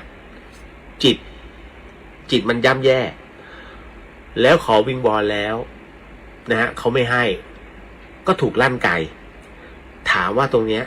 มันจะสุคติภูมิได้ไหมไม่ได้เลยมันต้องไปทุกขติภูมิเพราะว่าจิตสุดท้ายเศร้าหมองแล้วพ่อแม่ครูอาจารย์ก็เลยตัดสินใจช่วยกันขออภัยหนึ่งในนั้นเป็นอาจารย์แม่ชีเพียงเดือนท่านก็เลยช่วยด้วยมีหนึ่งพระอาจารย์ทั้งอาจารย์แม่ชีแล้วก็อาจารย์พระช่วยกันกู้เอาวิญญาณที่อยู่ในอบายเนี่ยขึ้นมาผมไม่รู้นะอันเนี้ยท่านมาเทศให้ฟังช่วงสั้นๆที่ธรรมสถานว่าช่วยกันแต่ไม่รู้ว่าช่วยกันแบบไหนคือดึงเอาวิญญาณขึ้นมาให้ไปสุคติภูมิอันเนื่องมาจากว่าสุคติเกิดจากความกตัญญูเพราะว่าเขาดูแลแม่ตลอดระยะเวลา ดังนั้นตรงนี้จึงเกิดขึ้นกับวิญญาณของเขานะฮะก็เป็นเรื่องราวที่แปลกที่เจอแล้วก็คือผมก็เป็นคนไม่เชื่อเพื่อนๆผมก็จะรู้ว่าเมื่อก่อนเนี่ยผมเป็นคนที่ติดเรื่องมายามากๆนะฮะไม่เชื่อขนาดก็ถ้าคุณเจอป๋องคุณถามกับพลได้เลยว่าเฮ้ยเมื่อก่อนพี่เลียวเขาเป็นยังไงป๋องจะบอกเลยนั้นเลียวมันไม่ค่อยเชื่อเรื่องประเภทนี้ผมก็บังเอิญว่าผมคือ announcer ผมคือผู้บรรยายนะฮะนักพากย์สารคดีผมจึงบรรยายอารมณ์ต่างๆตอนที่ออกไปในที่ช็อกสัญจรเนี่ยถามโก้แหละนะผมจะบรรยายแบบให้เห็นภาพป๋องจึงชอบตรงนี้ กระพลจึงซื้อเลียวตรงนี้ นั่นแหละเรื่องของเรื่องนะฮะ นี่คือความเป็นมาเป็นไปนะฮะเราจะไม่อันนี้ก็คือไม่ได้ไปอยู่เราจะไม่ติดอะไรทั้งนั้นนะเพียงแต่ว่าเราพูดถึงในสิ่งที่เราเห็นประสบการณ์จริงๆนะฮะแล้วก็พอเราได้เจอของจริงมันเชื่อสนิทใจแค่นั้นผมมีหน้าที่แค่บอกฮะที่เหลือเป็นหน้าที่ของท่านว่าพิจารณาว่าเฮ้ยมันควรจะเชื่อไหมหรือเราฟังสนุกๆไม่เป็นไรเขาเรียกว่ามันยังไม่ถึงช่วงเวลาของท่านที่จะต้องมาเชื่อแต่ถ้าเมื่อไหร่ก็ตามที่มันเริ่มเข้ามาถึงคุณทีละนิดทีละนิดเริ่มเกิดขึ้นกับคนที่คุณรู้จักคุณจะเริ่มคำนึงถึงตัวเองแล้วเป็นอย่างนี้ทุกคนผมเจอมานักต่อนักแล้วหนึ่งเขาเทิดทูนเรื่องเงินมากกว่าในเรื่องของความเป็นจริงของชีวิตแต่พอเอาเข้าจริงๆเงินก็ช่วยอะไรตรงนี้ไม่ได้ฮะเจ้าสัวแห่งหนึ่งนะอดีตนะฮะเพราะว่าเขาตายแล้วเจ้าสัวแห่งหนึ่งนะฮะคิดว่าตัวเองเนี่ยมีเงินมากมายแล้วสามารถจะทำอะไรกับชีวิตได้จนกระทั่งวันหนึ่งเจ้าสัวเป็นโรคหัวใจเปลี่ยนหัวใจเป็นที่เรียบร้อยนะฮะ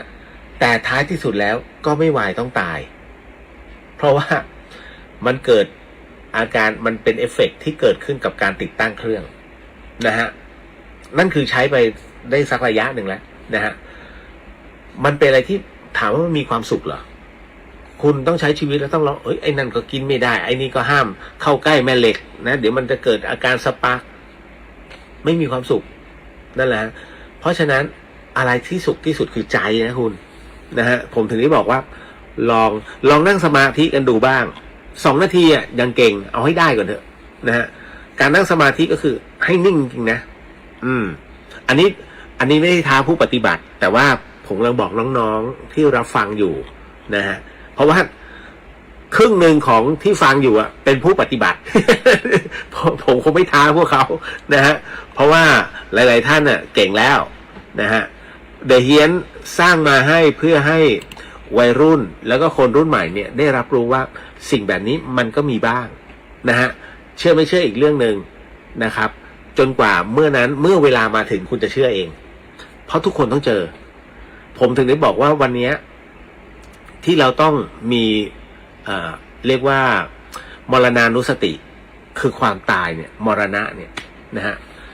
มันต้องระลึกนะคุณถ้าคุณไม่ระลึกเนี่ยคุณจะไปตอบเขาได้ไงวันนี้ทำบุญบ้างยังสวดมนต์ก็คงจะสวดไม่ได้ฟังพระสวดก็น่าจะรำคาญช่วยเหลือเด็กบ้างวะนะฮะช่วยกวาดพื้นบ้างไหมเก็บขยะเคยป่ะ อ๋อไม่เทคเต้นโชว์สาวกินหม่าล่าไอ้นู่นไอ้นี่ไปเขาเรียกชีวิตที่ฟุ่มเฟือยนะฮะก็ลองกลับไปคิดดูก่อนนะฮะเรื่องราวแบบนี้จะเป็นยังไงอันหนึ่งนะฮะที่บอกว่าพอดีมีคนทักให้รื้อศาลพระภูมิที่บ้านออกไปผมก็เลยอยากทราบว่าศาลพระภูมินั้นทำหน้าที่อะไรครับพี่เลียวสงสัยไหมฮะเฮ้ยศาลพระภูมิที่บ้านกูมีหน้าที่อะไรวะ แล้วหมอปลาเดี๋ยวทุบเราควรจะมีไหมจริงๆแล้วเรื่องราวของศาลพระภูมินะฮะเป็นเรื่องราวระบบของเทวานิยมอยู่แล้วนะฮะเพราะฉะนั้นพุทธในสมัยก่อนเนี่ยจึงนำเอาหลักการนะตรงเนี้ยเอามาด้วยความที่คติของเทวานิยมที่มันเกิดขึ้นเนี่ยมันเป็นการศาลพระภูมิเป็นการแสดงนะฮะเป็นการแสดงขอบเขตนะหรืออาณาเขตของเทวดา เทวดาที่จะต้องมาปกปักรักษาตรงเนี้ยไม่ว่าเทวดาเก่าหรือว่าเทวดาใหม่เทวดาที่ว่างงานอ่ะมีนะเป็นประเภทแบบไหนล่ะพี่เลียวเทวดาว่างงานเขามีงานด้วยเหรอเป็นเทวดาที่เคยอยู่ในบ้านหลังหนึ่งแล้วบ้านหลังนั้นขายไปแล้วรกร้างไปแล้วนะฮะเพราะฉะนั้นลื้อไปแล้วเหลือสารโดเดจะอยู่ทำไมกูก็ไปสินะฮะเพราะฉะนั้นเขาเรียกเทวดาว่างงานเทวดามีหน้าที่ทำบารมีฮะเพราะฉะนั้นการที่เราขึ้นศาลพระภูมิเทวดาไม่อยู่ในศาลไม่ได้อยู่ในศาลนะคุณลองส่องนะมีไหมช่วยชี้มาหน่อยนะแล้วอยู่ยังไงวะ ศาลนิดเงี้ยนะต่อให้เป็นคอนโดยังไงห้องเท่ารูหนูนะฮะไข่เป็ดยังเข้าไม่ได้เลยถูกไหมฮะเพราะฉะนั้นเครื่องหมายที่แสดงว่านี่คือขอบเขตของเทวดาตนนี้จะต้องปกปักรักษาก็คือดวงจิตนะฮะเขาเรียกว่าดวงจิตของผู้ที่ถวายและบูชาดวงจิตของคนที่ถวายบูชานั้นจะเป็นตัวที่ฟ้องว่าขอให้ปกปักรักษาบ้านของลูกด้วยคำว่าบ้านกับดวงจิตมันขีดเส้นเป็นที่เรียบร้อยฮะต่อให้คุณแบ่งที่ดินขายแค่ไหนก็ตามก็คือขอบเขตของดวงจิตของคุณที่ฟ้องเทวดาว่าขอบเขตแค่นี้นะฮะดังนั้นเทวดาอยู่ชั้นไหนฮะแน่นอนที่สุดเทวดาก็อยู่ระหว่างโลกมนุษย์จนถึงจาตุมหาราชิกาคุณจะไปเหมาว่าจาตุมหาราชิกานั้นเป็นสวรรค์ชั้นเบื้องต้นที่มีเทวดานะไม่ใช่จาตุมหาราชิกาก็คือเทวดาที่อยู่ในชั้นจาตุมเนี่ยเป็นสิ่งที่สมบูรณ์แล้วบารมีสมบูรณ์แล้วฮะจึงไปอยู่ชั้นจาตุมแต่ก่อนหน้านั้นมันต้องคุณต้องขึ้นบันไดใช่ไหมเหมือนการวิญญาณต้องขึ้นบันไดให้ไม่ให้อยู่ปุ๊บกูไปเกิดเลยไม่ใช่มันจะมีเป็นขั้นๆเพราะฉะนั้นเทวดากรุ๊ปเนี่ยฮะกรุ๊ปที่เป็นขั้นๆเนี่ยต้องการทำบารมีขึ้นไปเพื่อที่จะอยู่ในชั้นจตุมหาราชิกาแค่ไปเฝ้ามองแล้วบัญชาการมึงไปบ้านหลังนู้นเลยให้ไปตรงนั้นเลยนะไปคุ้มครองป่าเลยเป็นอย่างนี้ฮะเพราะฉะนั้นเทวดาที่เป็นชั้นๆเนี่ยตรงเนี้ยเป็นผู้ที่ต้องมาทำบารมีตรงนี้ต่อก็คือมันต้องปกปักรักษาตรงนี้เทวดามือใหม่ก็ยังงงอยู่นะฮะกรณีตรงนี้นี่เองนะฮะคุณจะไม่เจออะไรที่อยู่ในศาลตรงนี้นี่เองจึงเป็นกรรมที่ใครก็ตามที่ไปทำลายนะฮะไปทำลายศาลพระภูมิไปไอ้พวกนี้มึงนี่นู่นนั่นไปทุบพัวเดี๋ยวขออภัยถ้าเป็นภาษาบ้านต้องบอกมึงเป็นใคร นะฮะเราเป็นแค่มนุษย์ถูกไหมฮะอย่างผมเนี่ยผมจับกระแสวิญญาณได้คนนั้นเขาก็จับได้กระแสวิญญาณแล้วถามว่ามันจับกระแสเทวดาได้เหรอบุญเขาเยอะขนาดนั้นผมยังจับไม่ได้เลยกระแสเทวดาแต่รู้ว่าอันเนี้ยน่าจะเป็นเทวดาเพราะใช้คำว่าสันนิษฐานเพราะตอนที่ถ่ายรูปติดจะเป็นดวงสีขาวใหญ่เลยนะไม่ใช่ขาวเล็กๆไม่ใช่นะขาวเป็นขาวเหมือนลูกแก้วและลอยอยู่พี่เพกที่อยู่ช่อง9แกเคยถ่ายได้ดีใจมากที่ธรรมสถานดวงเบลเลอร์เลยสีขาวนะก็โมทนากันอันนั้นเป็นดวงเทวดาที่ผมเคยเห็นนะแล้วคราวนี้พอถึงตรงนี้ผมถึงได้บอกว่าต่อให้ใครก็ได้ไปดูเนี่ยนะฮะเก่งแค่ผมต้องถามว่าคุณมีดีแค่ไหนความดีคุณถูกชั่งแล้วเหรอว่ามีอำนาจเท่าเทียมเทวดางั้นแสดงคุณต้องรับรู้ถึงสวรรค์ชั้นดาวดึงส์ดินะฮะเพราะถ้าเทวดารับรู้ขนาดนี้จาตุมก็ต้องรู้ดินะเพราะฉะนั้นมึงจับกระแสเขาไม่ได้หรอกนะฮะเพราะฉะนั้นคือกระแสเขามันสูงกว่าเราเพราะคนที่ต้องรวบรวมบารมีได้คือเป็นบารมีที่จะต้องถึงพร้อมแล้วเป็นเหล่าเทพเทวดาคราวนี้ก็สูงคือภูมิมนุษย์เนี่ยมันอยู่ตรงนี้ภูมิมนุษย์ก็คือพวกสัตว์นรกพวกเปรตพวกอสุรกายเนี่ยลองลงมาก่อนที่จะถึงนรกถูกไหมฮะเพราะฉะนั้นพวกผีพวกอสุรกายเนี่ยที่คุณเจอเนี่ยเขาจะอยู่ต่ำกว่าเราเลเวลต่ำกว่าแต่เราดันไปกลัวนะฮะแล้วจากนั้นภูมิของมนุษย์ที่สูงกว่ามนุษย์เป็นภูมิเทพเป็นภูมิเทวดาอยู่สูงคุณจะไม่เห็นเขาหรอกนะฮะเก่งแค่ไหนว่าจะไปเห็นเขาผมถึงได้บอกว่าทุบไปเถอะนะฮะสอนให้คนเขาทุบไปเดี๋ยวระวังเถอะ นะแล้ววันหนึ่งมันจะย้อนกลับนะฮะผมถึงแค่เป็นผู้สังเกตการในเรื่องของการทุบนี่นู่นนั่น นะก็ดูตามทีวีไม่ได้ไปยุ่งวุ่นวายกับเขาเพราะฉะนั้นอย่าไปอย่าไปทะลึ่งไปทุบเพราะว่ามันแค่เครื่องหมายแสดงอาณาเขตที่ให้ช่วยดูแลแค่นั้นเลยนะฮะเดี๋ยวในเรื่องของอโหสิกรรมก็คงจะมาว่ากันอีกทีหนึ่งนะครับเพราะฉะนั้นเก็ตนะครับนะฮะคือในเรื่องของอีกอันหนึ่งก็คือในเรื่องของการสวดทำไมต้องนิมนต์พระมาสวดหรือให้พราหมณ์มาทำคือการมาสวดมนต์หรือว่าอะไรก็ตามเป็นการเขาเรียกเป็นบทวิงวอนร้องขอหรือแม้กระทั่งจะขอ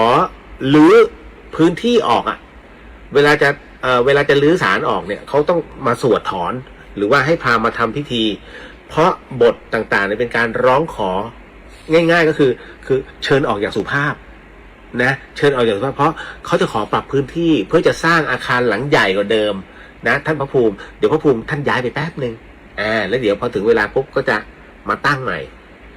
นี่ฮะมันจะมีพิธีการของมันอยู่กรณีนี่คือวิธีการของศาลพระภูมินะจ๊ะเก็ตนะผมว่าผมเข้าใจเคลียร์อธิบายเคลียร์มากเลยเรื่องนี้ เอาละพี่เจี๊ยบสวัสดีค่ะน้องเรียวสวัสดีครับพี่นะครับต่อมาไม่น่าทันนะ นะฮะไม่เป็นไรอยากจะคุย นะฮะเที่ยงคืน58อยากทราบว่าวิญญาณคนตายนั้นสุดท้ายแล้วจะไปไหนไปแต่ละที่มีระยะเวลาไหมโอ้โหผมไม่ใช่ท่านท้าวเวสสุวรรณนะฮะผมไม่ใช่นะฮะเพราะฉะนั้นผมแค่มนุษย์คนหนึ่งที่สามารถรับรู้ได้เพียงเสี้ยวหนึ่งและส่วนหนึ่งแค่นั้นถ้าถามว่าวิญญาณคนตายนั้นสุดท้ายแล้วไปไหนสุดท้ายแล้ววิญญาณเนี่ยไปตามหน้าบุญและหน้ากรรมที่ต้องชั่งอย่างวันเนี้ยก็มีเพื่อนผมมาถามเฮ้ยพอจะรู้ไหมว่ามันไปที่ไหนหมายถึงว่าเพื่อนผมนะฮะผมก็เลยบอกว่ามันแล้วแต่บุญแล้วกรรมคือแต่เพื่อนผมคนนี้เป็นคนที่มีจิตใจอบอ้อมอารีรักเพื่อนฝูงนะฮะแล้วก็เมตตากับอีกหลายๆคนเพราะฉะนั้นเนี่ยไอ้ตัวตรงเนี้ยมันเป็นต้นทุนแห่งบุญของเขาอยู่แล้วต่อให้เขาผิดศีลกินเหล้าบ้างนะเที่ยวสัมมะเลบ้างเล็กน้อยนะฮะแต่เมื่อหักกบลบในเรื่องของตรงเนี้ยบุญกรรมเมื่อช่างแล้วผมเชื่อมั่นว่าเพื่อนผมมาบุญเยอะคนนี้นะหมูเนี่ยเป็นผู้ที่เรียกว่าน่าจะคือขึ้นยังไงเขาก็ขึ้นอยู่แล้วแต่ถ้าสมมติว่ามันพอดีอันเนี้ยมันคือนักล่าแหละ หมายถึงว่าพอดีหมายถึงว่าบุญและบาปซึ่งมันหายากมากนะคุณถ้าบุญและบาปเนี่ยเมื่อช่างแล้วรวมกันวันที่100จะรู้ฮะเมื่อบุญและบาปเมื่อช่างแล้วเท่ากันปุ๊บเขาจะเป็นผู้นำทางนะฮะหนึ่งในกลุ่มผู้นำทางทันทีแต่ถ้าบุญสูงกว่าก็ขึ้นแต่ถ้าบุญสมมุติว่าช่างแล้วบุญมันต่ำลงมาหน่อยหนึ่ง อันนี้ยังอยู่ในขั้นของการช่วยเหลือกันได้คือเพื่อนฝูงสามารถช่วยเหลือกันได้ทำบุญนะฮะสงเคราะห์นี่นู่นนั่นกรณีถ้าผมอย่างเนี้ยสมมติว่าจัดรายการเสร็จผมอุทิศส่วนกุศลให้เขาก็ได้ด้วยเพราะทุกอย่างที่ผมพูดมันคือประโยชน์มันคือเหตุปัจจัยแห่งบุญกริยาเช่นกันก็คือการพูดพูดเพื่อให้คนอื่นนั้นได้รับรู้เรื่องราวแห่งบุญนั่นเองนะฮะก็ช่วยได้นะตรงนี้นะครับเพราะฉะนั้นระยะเวลาไปแต่ละที่มีระยะเวลาไหมตอบไม่ได้ถ้าลงนรกก็เป็น100 ปี50 ปีโลกมนุษย์เท่ากับ1 วันของสวรรค์จตุมหาราชิกานะฮะเช่นเดียวกัน50 วันบนโลกมนุษย์เท่ากับ1 วันในนรกนะโรรุวะนรกนะดังนั้นคิดเอา